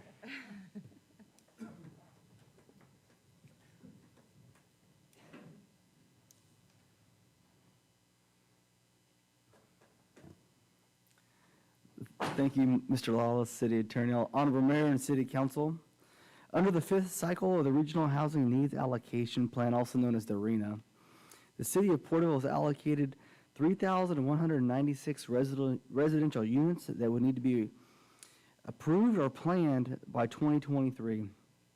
As of December 1st, 2021, the city has approved 621 building permits for new residential units in this time frame. Overall, by 2023, the city is expected to approve or plan for the remaining 2,575 units. The state of California has passed several pieces of legislation, including SB 330, also known as the Housing Crisis Act of 2019, SB 8 and SB 9 in recent years to address the housing shortage in the state. Under SB 330 and SB 8, which extended SB 330's timeline until 2030 and expanded definitions, local jurisdictions are prevented from changing the land use and zoning designations of residential parcels to non-residential uses without concurrently rezoning, redesignating other parcels within the jurisdiction to ensure there's no net loss of residential capacity. In historical context, since the adoption of Ordinance 383 as the original zoning ordinance of Porterville in 1940, the city has gradually reduced the allowed density in residential districts. Under Ordinance 383, the high-density residential designation did not have a maximum density. Ordinance 478, adopted in 1949, established an effective maximum density of 72 units per acre. Ordinance 707, adopted in 1962, established an effective maximum density of 43 units per acre in all high-density residential districts. This density was maintained until the current development ordinance, Ordinance 1873, which was adopted in 2010. Upon its adoption, Ordinance 1873 established new maximum densities allowed in high-density residential zones as follows: 41 units per acre within downtown mixed use, 33 units per acre in downtown high-density residential, 30 units per acre in high-density residential. To encourage infill development and increase the potential housing units within the city, staff is requesting that the City Council approve direction to process a general plan amendment and an amendment to the Porterville Development Ordinance to increase the density of high-density residential, RM3, to 30.5 units per acre and correspondingly increase the maximum density of high-density residential in general plan to align with this increase. This would result in 167 potential residential units across the city within high-density residential zoning district. This is in line with the General Plan Guiding Policy, LUG8, to allow and encourage efficient infill development in existing neighborhoods. Staff submitted a task order request to environmental planning firms on the city's on-call consulting contractor list. LSA and Associates responded to the task order with an estimated time frame of 8 weeks and an estimated cost of $15,370 to complete an environmental review of the impacts of the increase in density, which is recommended to be an addendum to the General Plan Environmental Impact Report, also known as EIR. And staff is working with Tulare County Association of Governments to fund the environmental review. Also, I spoke with Mr. Smalley today, and he noted that they would also be able to fund any staff or consultant time in the needed change as well, if approved. Staff's recommendation that City Council direct staff to amend the Porterville Development Ordinance and General Plan to increase the density of high-density residential parcels and to engage LSA and Associates, Inc. to perform the environmental review of the amendment. Staff is available for questions. Thank you, Mr. Ridenhour. Are there any questions for staff regarding this item?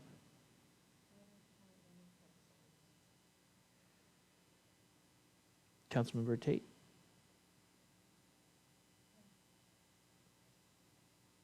Okay, thank you for the breakdown and the history of these numbers as they go all the way back to 1940 and also with the information that kind of guides this change and brings this item before us today. So with that, council, how would you like to proceed with this item? I just want to comment, I'm appreciative that staff is working with TCAG with regard to the environmental review and to that funding. I don't have any questions, Mayor. Just going to go with the recommendation that we direct staff to amend the development ordinance and general plan to increase the density of high-density residential parcels and engage LSA Associates, Inc. to perform an environmental review of the amendment. Okay, and is this is an action that we need to take, so we will That was a motion. we'll have a motion and we have a second. I'll second. Okay. Any further discussion? Okay, so we have a motion and a second. We'll go ahead and call for the vote.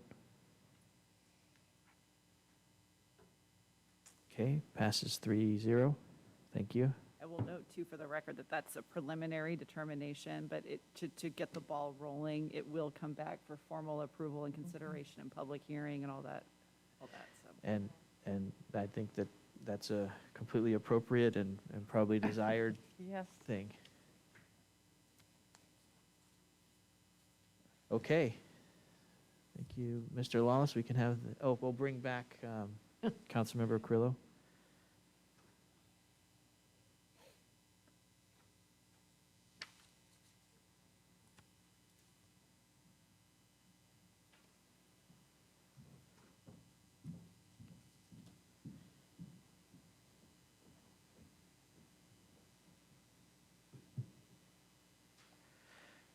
Okay, you can proceed to the next item, please.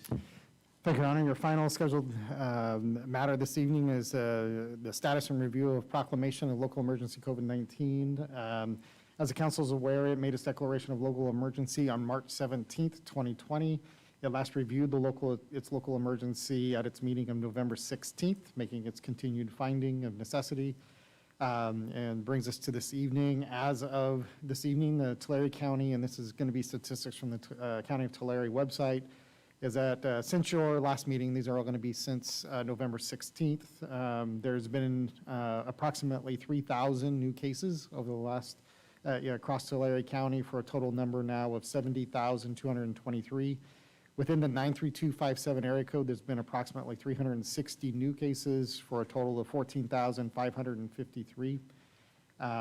Since November 16th to date, there have been 63 additional deaths for a total number of 1,095.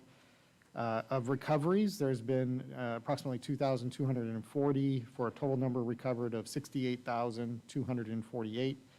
And then as of active cases, there's been a reduction of approximately 800. So currently there are 880 active cases in Tulare County. In the 93257 area code, approximately 175 reduced for a total number of 213 as of today. And vaccinations, over the last 3 weeks approximately, there's been an increase of 8,160 for a total number of fully vaccinated individuals of 255,543. And I think that it does include, it doesn't indicate, but I think it does now also include youth. I'm trying to remember the name they use for pediatric immunizations now also being in those numbers. So there was a rise in on a per week basis as well. Hospitalizations are reduced. There's been 32 less hospitalized for a total of 81 across Tulare County. Although Sierra View Medical Center is reporting more, increase of 7 over several weeks ago to currently 23. Of that 81 across the Tulare County, 78 are confirmed and 3 are suspected, while at Sierra View, of those 23, 20 are confirmed and 3 are suspected.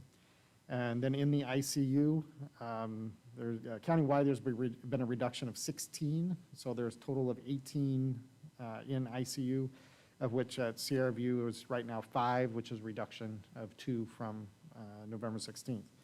PDC remains in warm status, ready to be reopened within 72 hours.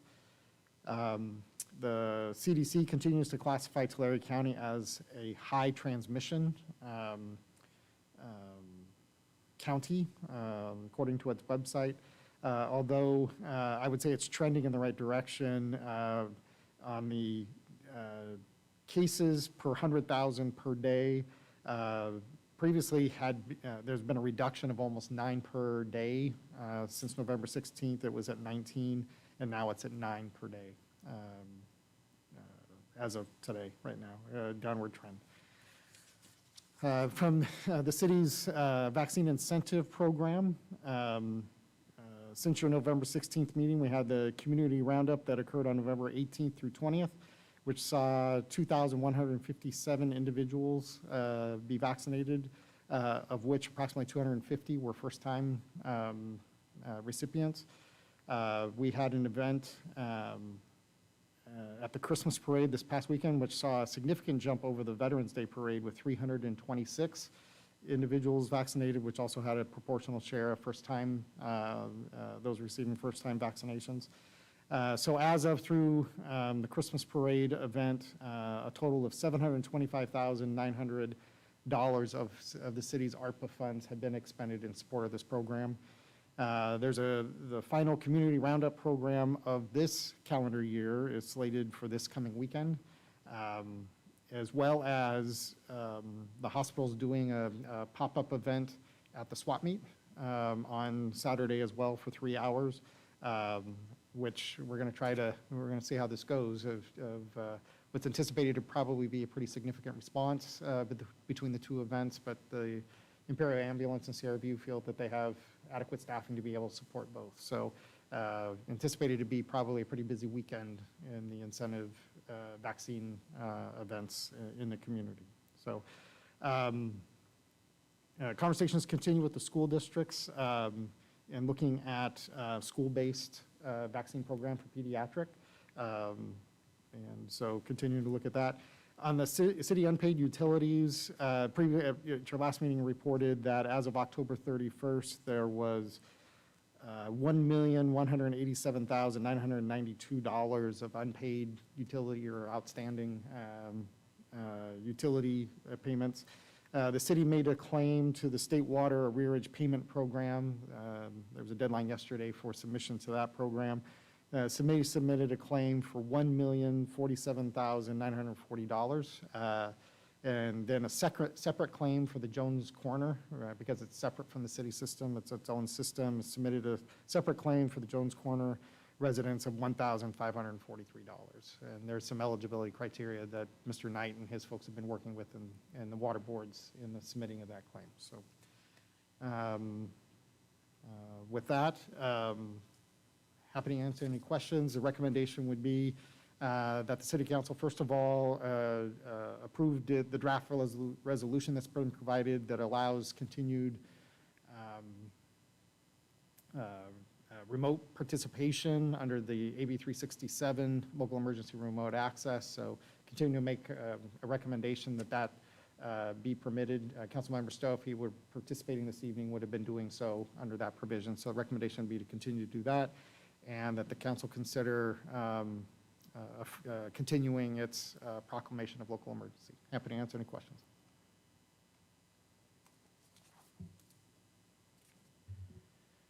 Are there any questions from council? Just that I really support everything that we're doing, and I'm gratified that we've gotten so many people vaccinated. I just lost my brother yesterday to COVID, and then I have a husband and wife. They're both hospitalized, and the husband passed here in Porterville.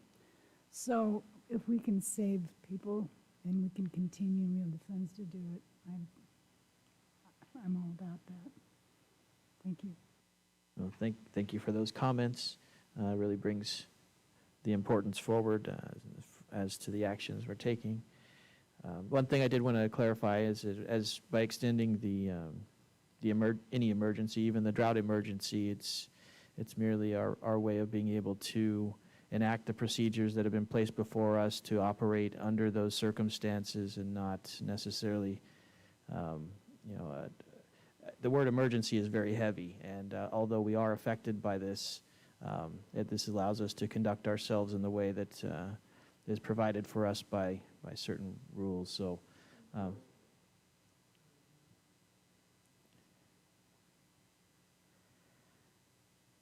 is there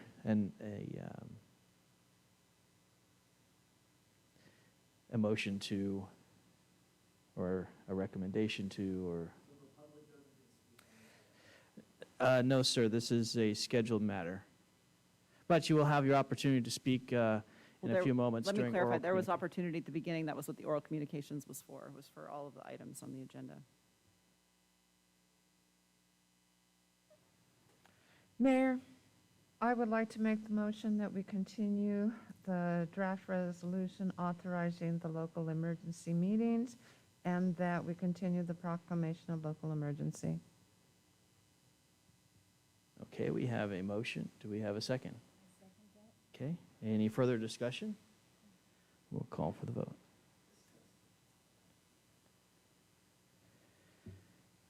Passes 4-0. Thank you.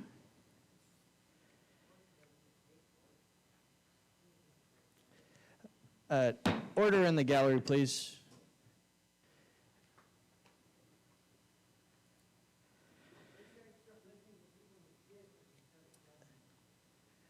And with that, I think it's appropriate we have a second round of oral communications. We could do that now, otherwise we could. Is that the order in which the council would like to proceed with the AB 1234 reports, the second oral communications, then the other matters? Okay, we'll proceed with the AB 1234 reports.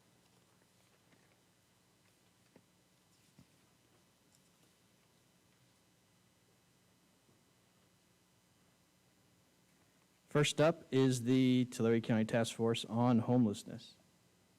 Mayor, I'm just going to be providing the highlights because we met on November the 17th. There were no public comments. The minutes of September the 20th, October, I apologize, were approved. Again, the adoption of the resolution to allow the Task Force on Homelessness to continue to hold meetings remotely. We were provided with Project Room Key, including updates on the vaccination efforts among the residents without housing. There was a presentation from Central California Crisis Center. Mary Culver presented on the project, which is the homeless outreach truck.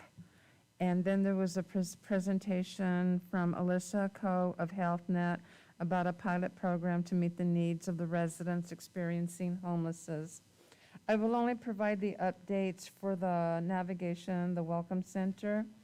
Claudia Calderon was articulate in providing the report for Porterville. Unduplicated is 1,763. Continue to serve between 45 to 60 people daily. They continue to provide services on Wednesday and link events every other Wednesday. And the next link would be December the 1st, which is already passed. Highlights on the link, then the information with the Crisis Center with regard to their HOPE project and permanent local housing allocation. Then Tulare and Visalia provided a brief status information. This information is recorded. It's on Facebook video under Tulare County Health and Human Services. If people would like to go on to that, our next meeting is December the 15th. That Okay. concludes that report. Great, thank you. And I believe the Council of Cities meeting for the 17th was canceled. So that brings us to the San Joaquin Valley Air Pollution Control District meeting. Sorry, I know I've got it here. Aha. November 18th, just a few items that we went over.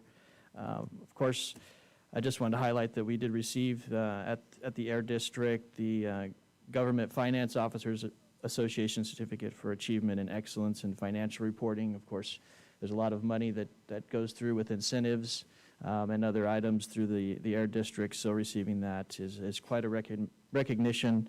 So I'd like to applaud the Finance Department and all of those involved at the Air District. We received a progress report on the AB 617 Community Emissions Reductions Program, which that is the local level community monitoring for improving air quality in sensitive areas that have been identified as a 617 community.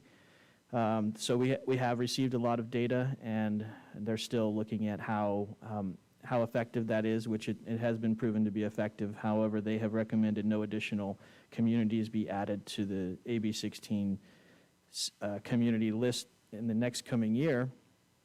And then we approved an amendment to the Regional Policy Council to add the San Joaquin Joint Powers Authority and authorize a participation in a Regional Policy Council lobbying coalition for up to $12,000 a year and a contribution to pay for state and federal advocacy.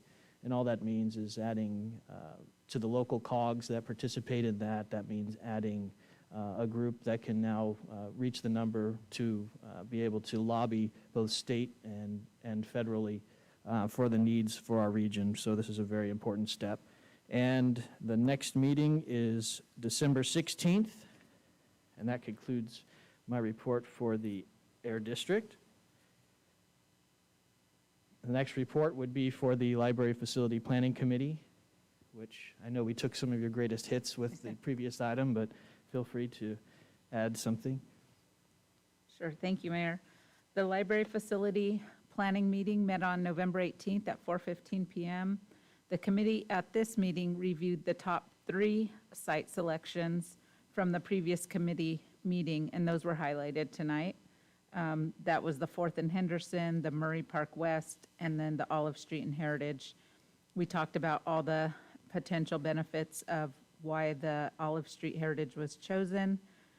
And then I just noted that I got to visit all the 8 sites and confirmed the committee's top 3 sites, that those were the only ones with the priority factors of the committee, which were conveyed by the Community Development Director, Jason Ridenauer, at the September 17th committee meeting.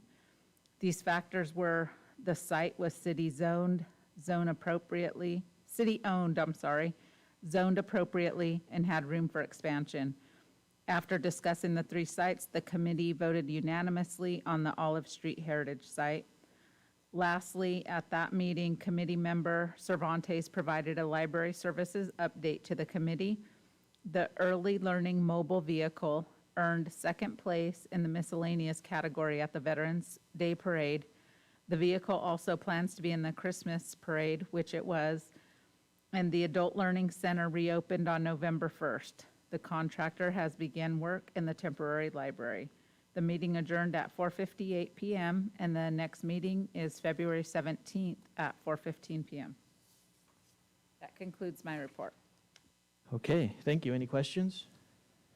All right, so then we can move on to the next report, which is the Porterville Area Development Authority, which met on November 19th. We approved the minutes from 2 previous meetings, as well as to approve the resolution consistent with AB 361, which allows us to hold virtual meetings just as we did earlier here. One of the big steps that meeting was to review and approve the bylaws, which were presented to us, which is great to, feels good to operate under bylaws that are mutually agreeable. We did review the construction contract for the tertiary treatment water facility, and we had preliminarily approved that, but we made some approvals for that contract, which of course we're watching. That's very critical to the project happening out there, and particularly to this group.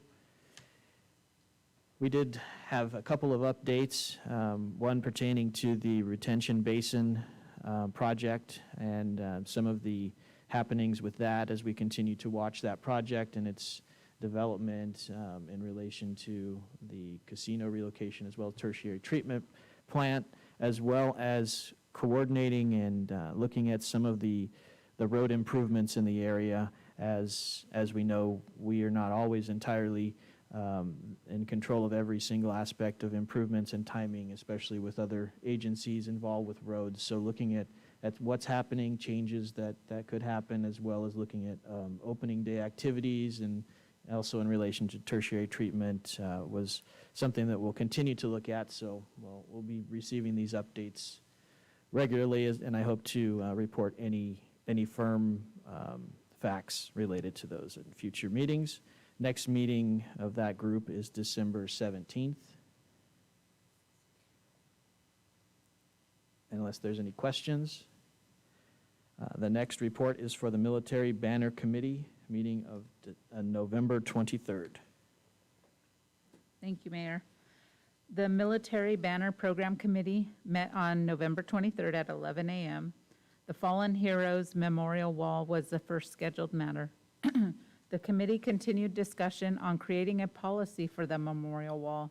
The wall pays special tribute to local residents who died in the line of duty during military or public safety service. The purpose of the policy is to establish regulations under which the city would add new honorary plaques to the Fallen Heroes Memorial Wall. A draft policy was presented to the committee for review. The idea of installing the words Fallen Heroes Memorial to the top portion of the existing wall was mentioned to make it clear what that wall stands for. The draft policy states the wall honoring the local fallen heroes dating back to 2001. Staff will create a spreadsheet with the names of honorees, and it will serve as a way to track correspondence with families. A 2022 Military Banner Program update was the other scheduled matter. The application period is December 1st through February 1st. Current banner locations were displayed on a map along with council-approved locations for the next set of banners. Staff will be contacting the inaugural year banner sponsors to let them know their banners will be coming down, and they have the opportunity to purchase a new one or replace the existing one. Items for the next meeting will include finalizing the Fallen Heroes Memorial Wall policy, reviewing names of the local fallen heroes from the 2001 to present, options for wall expansion if the need arises, an update on the number of military banner program applications that were submitted for 2022, and banner expansion locations. That meeting adjourned at 11:48 a.m. The next meeting is March 8th at 11 a.m. That concludes my report. Thank you. Any questions? Okay. Next report is for the Cannabis Ad Hoc Committee, most of which the previous or the last meeting has been covered regarding updates and the action taken tonight regarding the third wholly locally owned cannabis license. I'd like to thank Councilmember Tate, as well as City Attorney, City Manager, and City staff for participating in getting us to this point. And that's about all I'd like to add for that item. So we can move on to the Tulare County Economic Development Corporation meeting of November 30th. I want to comment, Mr. Ridenour, Mr. Lawless, and I met with Mr. Nathan Ollie and Erica. This is a follow-up to our membership back into the Tulare County Economic Development. I know that we came back, we have made our investment with the membership. We were going to be meeting with them, and it's a work in progress. It's in the efforts for the economic development and the city of Porterville to have this communication, to see what it is as a city we need to do with our development and projects, and what is it that they can tell us we need to do. But we will continue to be having more communications to that regard. That about cover it, guys? Okay, thank you. Thank you, and that brings us to the report for the Internal City Audit Committee from November 30th. Thank you very much. Boy, Councilmember Carrillo and I are really learning. I think Mr. Taylor is learning as well on this. In attendance virtually were Mr. Taylor and Miss Julia Liu. In person was Mr. Lawless, Maria Bemis, Councilmember Carrillo, and I. The approval of the minutes of November the 3rd by the members present. I want to say that this meeting, it was the continued review and consideration of the unfunded pension obligations, to consider options to address the city's unfunded pension obligations. The representatives again provided the committee with the overview of the previous meeting of November the 3rd, with emphasis at this meeting to the following.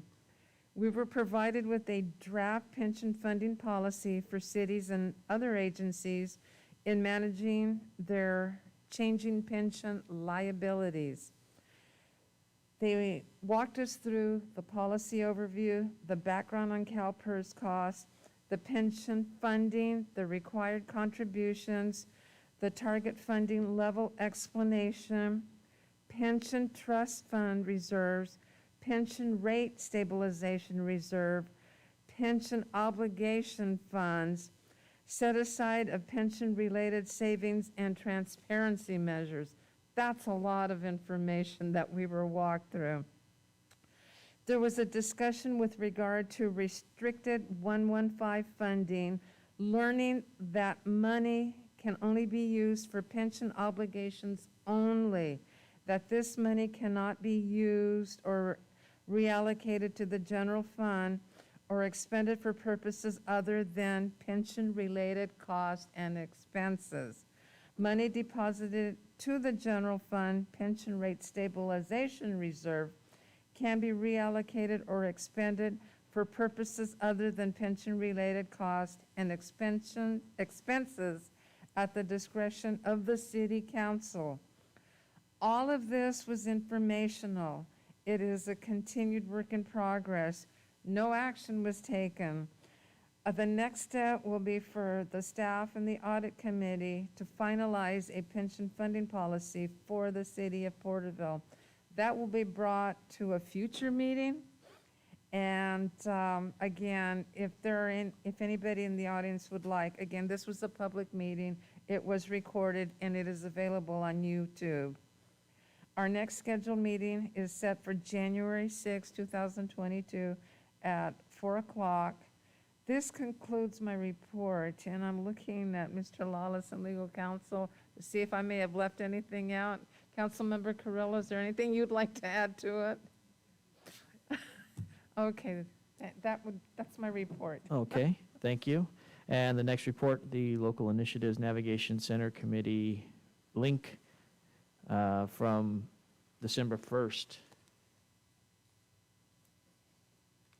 And yes, we attended that via Zoom, and we approved the minutes that were basically proposed from the previous meeting at the first Wednesday of the month of November.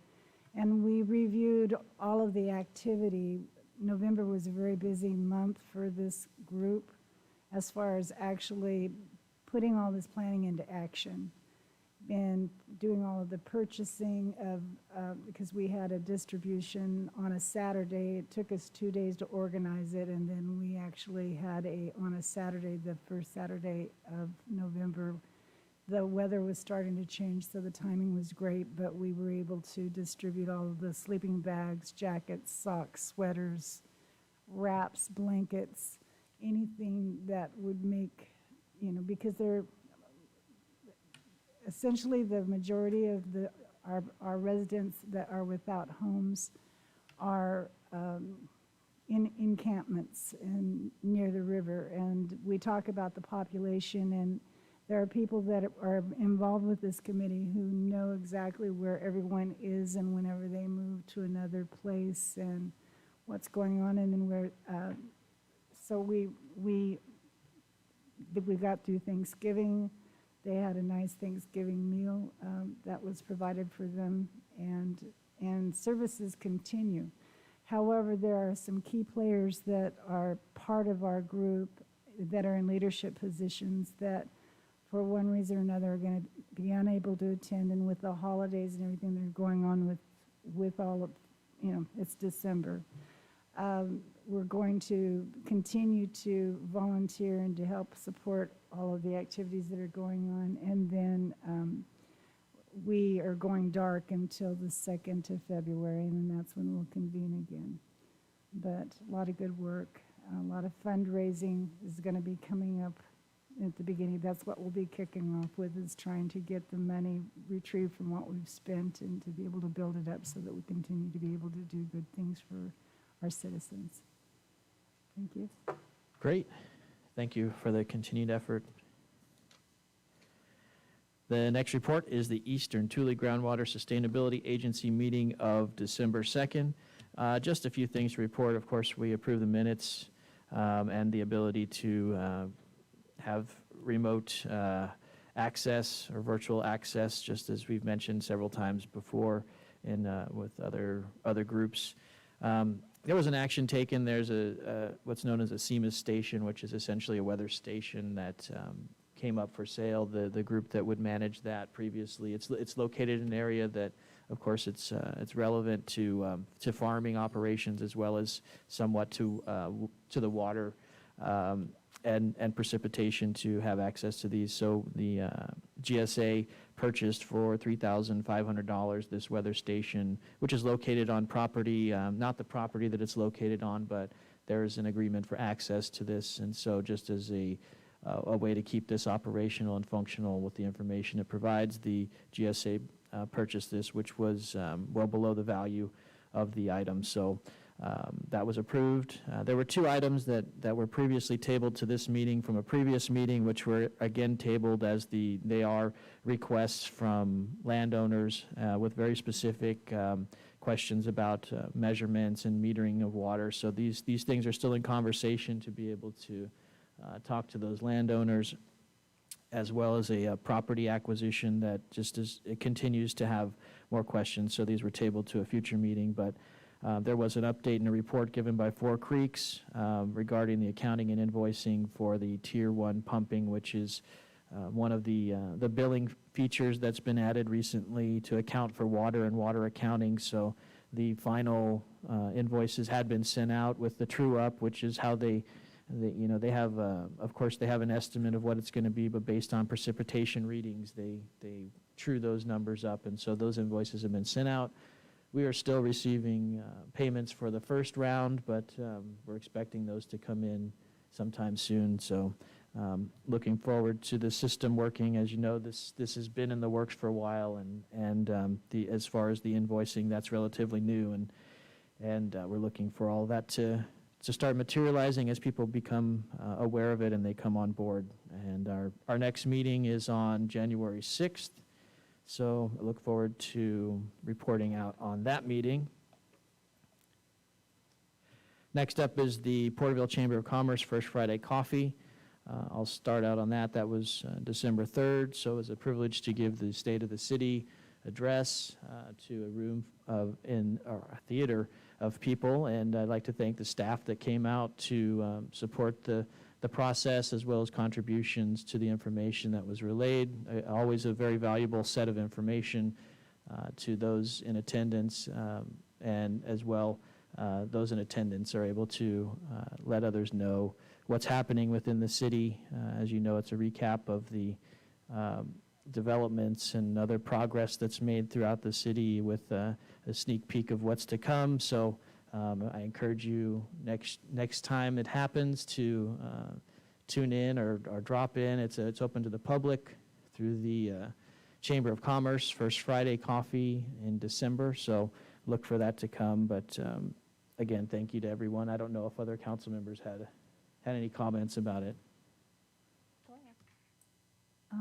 Well, I like the overview and all of the different committees and departments of what they have accomplished in 2021, since it's December and the last one on the calendar for this year.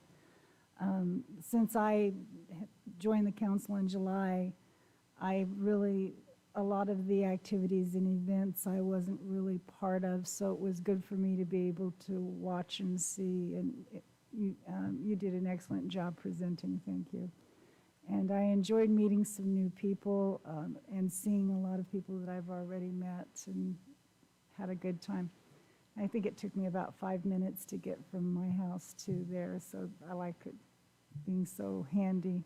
I think I was one of the first ones to get there, and I know I was the last one to leave. I had a couple of new friends that I met from Tulare that we really got to interact a lot, so enjoyed myself. Thank you.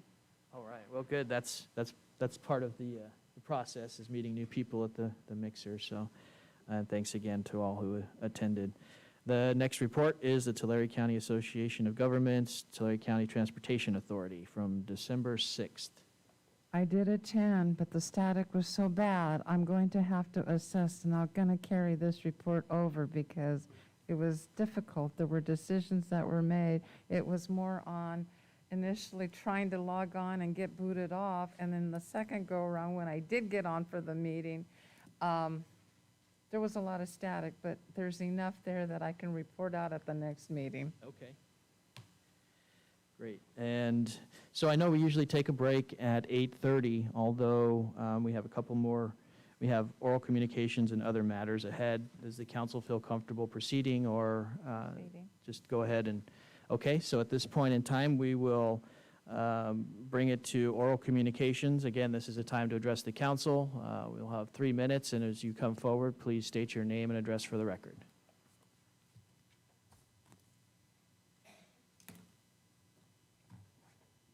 Hello, my name is Maria Marrero. I am with Bloom Farms, Inc. Darren Garrett, Mr. Garrett is on his way to Nevada, but sends his regards, and I am free to speak for us. I'd like to address the fact that you said nobody applied for the third license, but on the application, it says it had both. We checked both. Bloom was saying, just give us a license. We're wholly local. And we passed. We met every deadline that you put before us. Granted, COVID, granted, the fire. We understood and we waited patiently. Then we had the committee say that they defined local ownership and that this time around, you're going to follow this guideline. But if you look on page 10 of the original RFP, item number 7 stated local ownership. More than 50% ownership of the business by 3 years resident or business owner. Darren Garrett was born here in Porterville. I've been here since I'm 61. I've been in Porterville all my life as a child. I left for a time that I was in law enforcement in Santa Clara County, came back because I have a lot to offer. Okay, you already had what you're adding. I'm going over the last time we showed up, October 5th, because we're waiting patiently. January 1st, 2020 is when the original RFP came out. After that, a lot of stuff happened, but we met every obligation that you put before us. Many did not. We made exceptions to add more people in. We kept our mouth quiet and we kept saying, it's okay, we're gonna watch for ourselves, we're gonna do our job, due diligence. I'm sorry that somebody couldn't get to a computer in the library because yes, the library is very precious, but that's no excuse to run a multi-million-dollar business and you didn't have a computer other than the library to get to. I understand that we waited. We put off the dates and we understood. But going back, then we have this thing where November 9th, the committee deliberated and allowing for additional whole locally owned.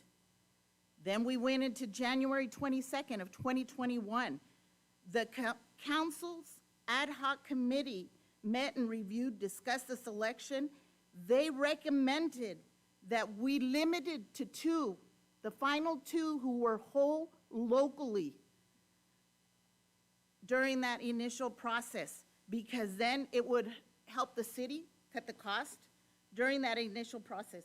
Okay, we went back through February 2nd again.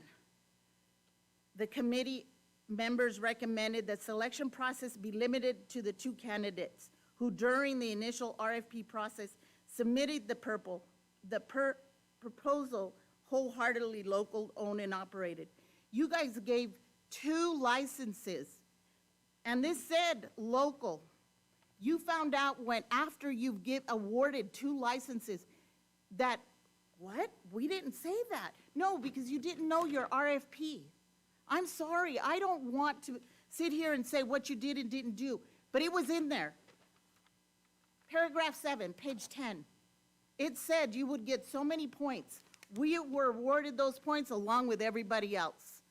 Never did those people, the local people, were they on their business license. Those business licenses were from everywhere but Porterville. Our business license is here in Porterville. It's just sad that you guys don't honor your own word. You have been stringing us along since January 1st, saying it was going to be 1 of 2. We are that 1 that's still left in it. Bloom Farms, Inc. Thank you. Thank you. Is there anyone else who'd like to come forward? I want to talk back on the COVID stuff. Ma'am, I'm sorry about your husband you spoke about. Oh, the death. Yes. Something I think that instead of pushing vaccinations on the people, forcing, threatening children with their education if they're not vaccinated by a certain date, instead of pushing this, why aren't we pushing therapeutics? There's hydroxychloroquine, ivermectin. Why not push boosting your immune system? Zinc, vitamin C, vitamin D. Why not put information out like that to the people? We are seeing the numbers drop. He stated that. And you guys decide to continue your emergency powers. It's wrong. You guys are shredding the Constitution, and you guys are in violation of Nuremberg codes. It's time to start doing what's right for the people. I'm not even prepared for this tonight. I just came across it. I wanted to be here. Jake Castillo, Chief of the Police.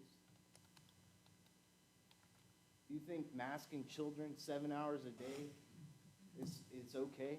Don't you think that's child abuse? Sir, your time is to address us, please. As mandated reporters, when we see child abuse, we see things going against children, it is our jobs to stand up and say something. We can't sit back and watch this anymore. These children there is real harm being caused. There was 2 suicides last month here in Porterville in the high school district. It's real. The kids aren't dying from COVID. Suicides rose 23% last year for this age group of 15 to 25. There's real harm on the children here in Porterville. We're masking the children. They're falling behind in school. Now we're threatening right? The governor made a mandate that's threatening. As long as you guys continue to be the hand of the governor, right? The governor just makes a mandate, but you guys are the hands that enforce it. You're the ones that close the businesses down. Once if numbers rise back up, Omicron or whatever the next variant is, you guys gonna shut down the businesses again? Is that the plan with the mandate or with your guys' emergency power? What's your plan of action? We gotta inform the people, not just with the vaccination. We gotta let them know about medicines out there that can help, right?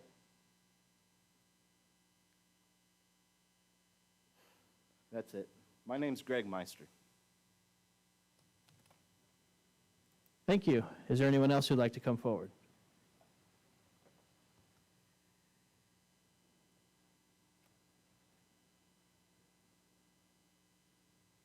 Hi, Renee Kirtley. I live on Westfield. Okay, you passed a high-density housing, and then we're being forced to provide homes for people, which is understandable. The rainfall that fell here last year is probably the same amount of rainfall that we had maybe 25 years ago, 30 years ago. What's different is the rainfall is the same, but we are adding extra people. And so therefore, we're doing high-density homes. Maybe our city and the rest of our state might consider desaltinization, since we have such a large coastline. And that would help out tremendously. By the way, Saudi Arabia already does it, so there's a test case out there where we could see what they're doing, ask questions, join them with knowledge. So, but I'm still concerned about Westfield. I just don't think 4 lanes of roadway is important in front of my house.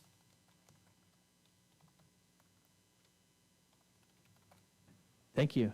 Is there anyone else who'd like to come forward? Okay, seeing nobody in the council chamber, is there anybody virtually? No, Your Honor. Okay, thank you. That concludes oral communications. This is the time for other matters, and I will start with Councilmember Carrillo. I just want to thank the staff this evening for all the work that's done putting into all these projects. We heard earlier about reading all the information that we get, and if we can or we don't have the time, but it's more than reading information. It's the preparation of all that information and research, data, and history of things that have been conducted.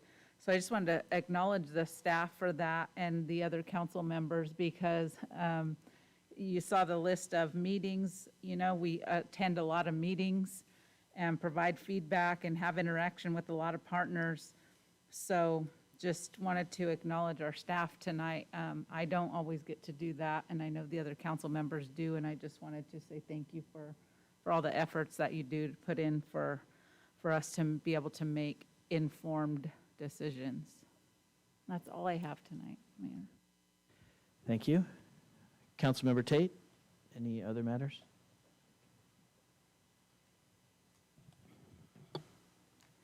I know that looking back on 2020 and then how 2021 was up until a certain point, a lot of us were self-isolated. A lot of our routine events, we weren't able to participate. We had, the businesses were impacted by the disease. And we all did the best job we could to be able to contain this virus and to keep ourselves healthy.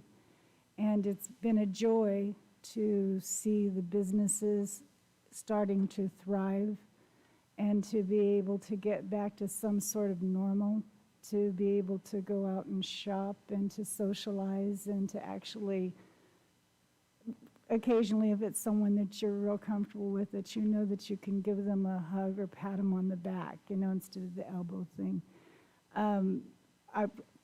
If there was a lot of fear or people were disappointed that we didn't have our Christmas parade at nighttime.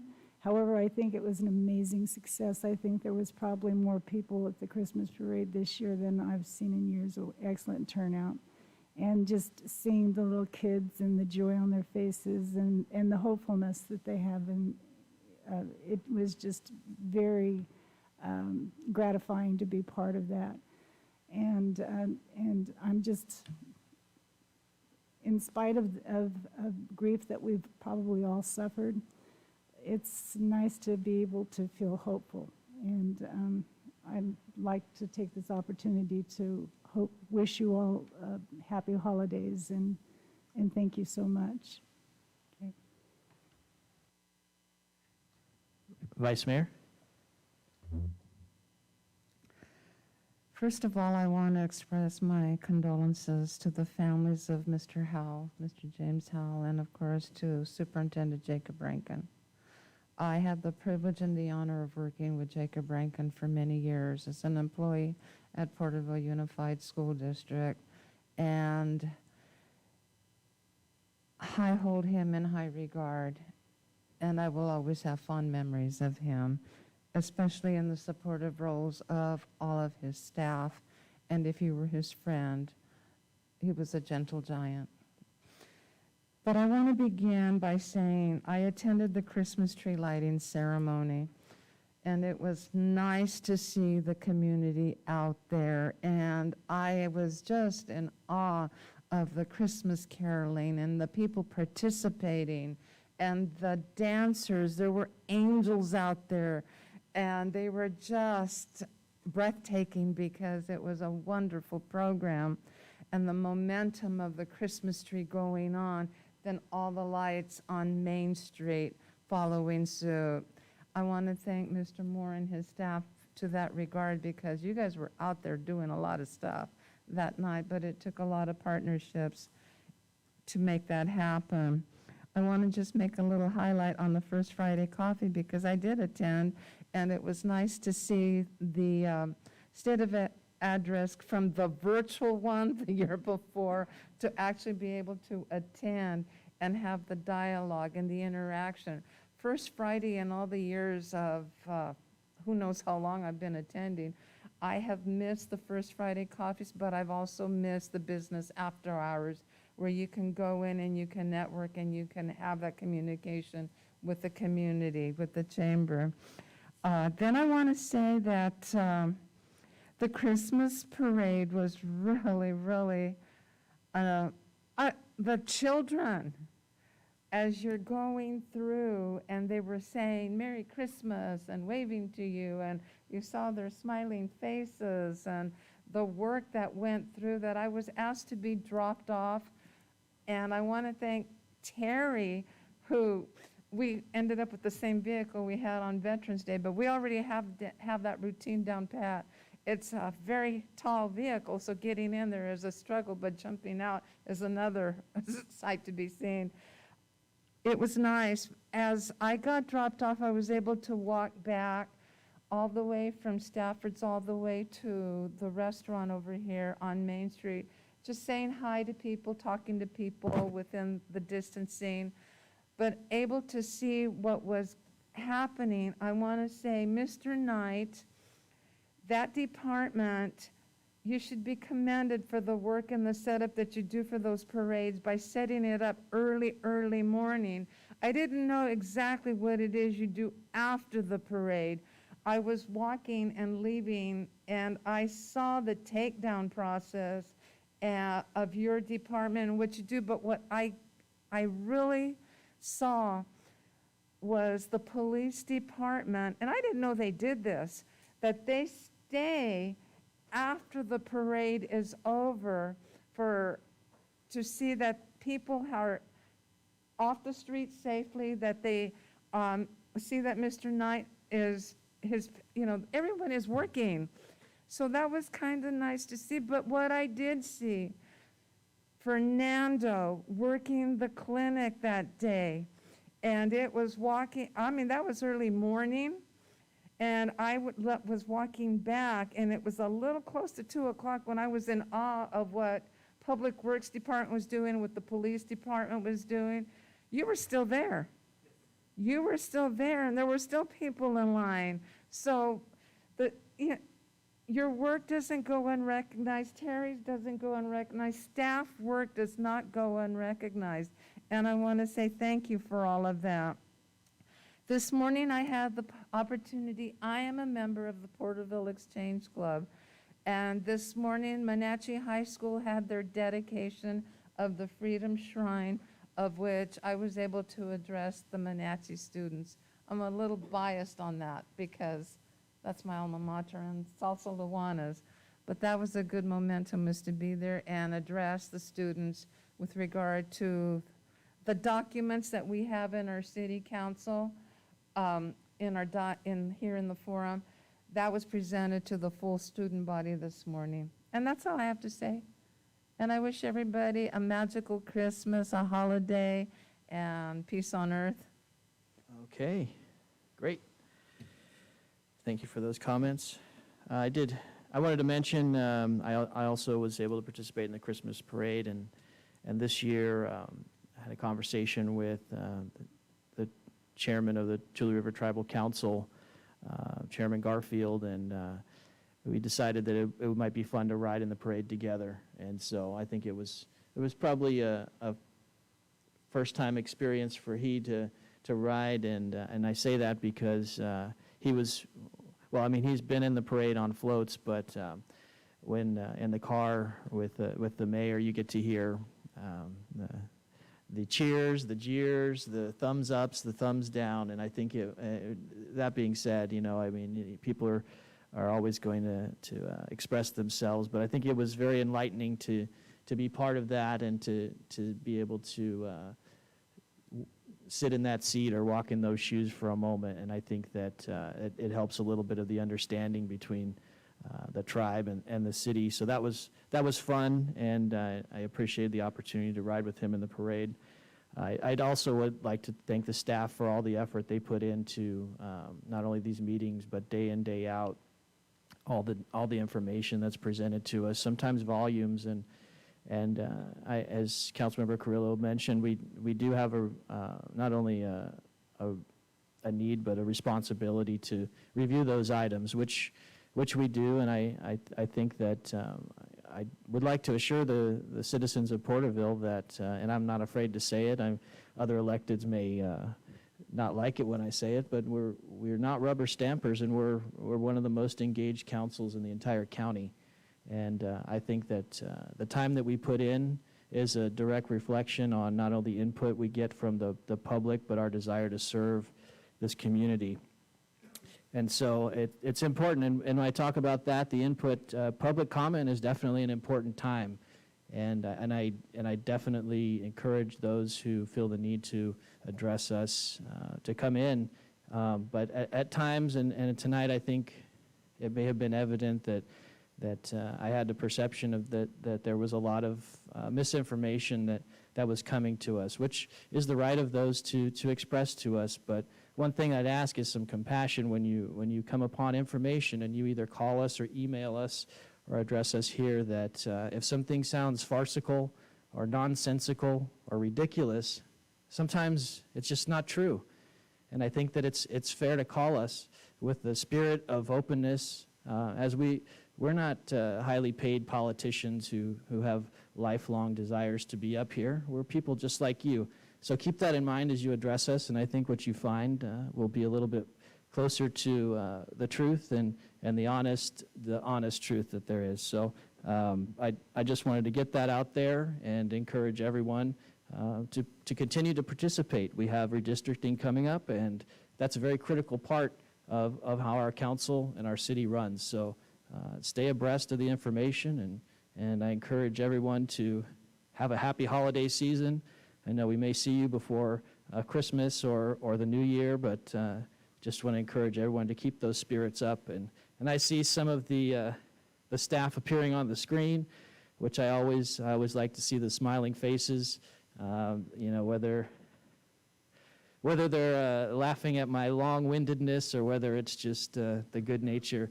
It's always good to see you. So thanks for stopping in and showing up, and also thanks for the public for their participation tonight and the council. So I'll turn it over to the city manager for any last comments. Just to appreciate the comments, and wanted to echo the same, to a lot of preparation that went into the parades. Like riding a bicycle again, it's a little, not having done it for at least a year, and with new staff who haven't been part of that process, and changes in staff. Sometimes people are in responsibility positions now that weren't necessarily, they're now developing the plans that previously they implemented. So it was, I would say, a great experience. Lots that was learned, and I'd encourage the council to make it same comments to the staff and themselves personally tomorrow if you're able to join us for lunch. So I want to say thanks to all of the different departments and the contributions they made to making those large community efforts safe and enjoyable to all that attended. And want to thank the council. We talk about all these meetings, and the council gets paid $20 a meeting. Council meeting, not the other AB1234 meetings. There's no pay for that. Those are all community service, I guess you could call it, volunteer hours. And so I appreciate the attention to detail, that taking it very seriously, and not just, many electeds don't even go to the meetings. There's been problems of having quorums at them just because they don't participate or engage. So appreciate the engagement of the council on that. I did want to report a chance to thank staff as well. Javier, Mike, and Maria were involved in a reevaluation of sewer bonds that were issued by the city back in 2019. When it was issued, it had a AA negative trend to it. Standard & Poor's did a reevaluation as part of that issuance, and happy to report that they removed the negative trend and called it, I would like to say they were going to go to positive, but they said stable. And really credited in large part to the efforts and the financials of the city, that they were very appreciative of the care that's been taken, and the projects that the city has scoped. It's considered a jewel of the Central Valley, I will tell you that. So in terms of the plans and projects that are moving forward. So with that, just want to say thank you, and I appreciate the sentiments. Your Honor, I just also wanted to make mention that there is a special birthday coming up later this week. And he's shaking his head, and he's otherwise trying not to identify himself, but it's becoming obvious. And I was reaching for the gavel to try and hammer it before that happened. Yeah, but let's end the meeting. Since that happened, we'll have to wish that person a happy birthday. Happy birthday to that person, Exactly. whoever it is. All right. Well, with that, we are adjourned. Next meeting, December 21st.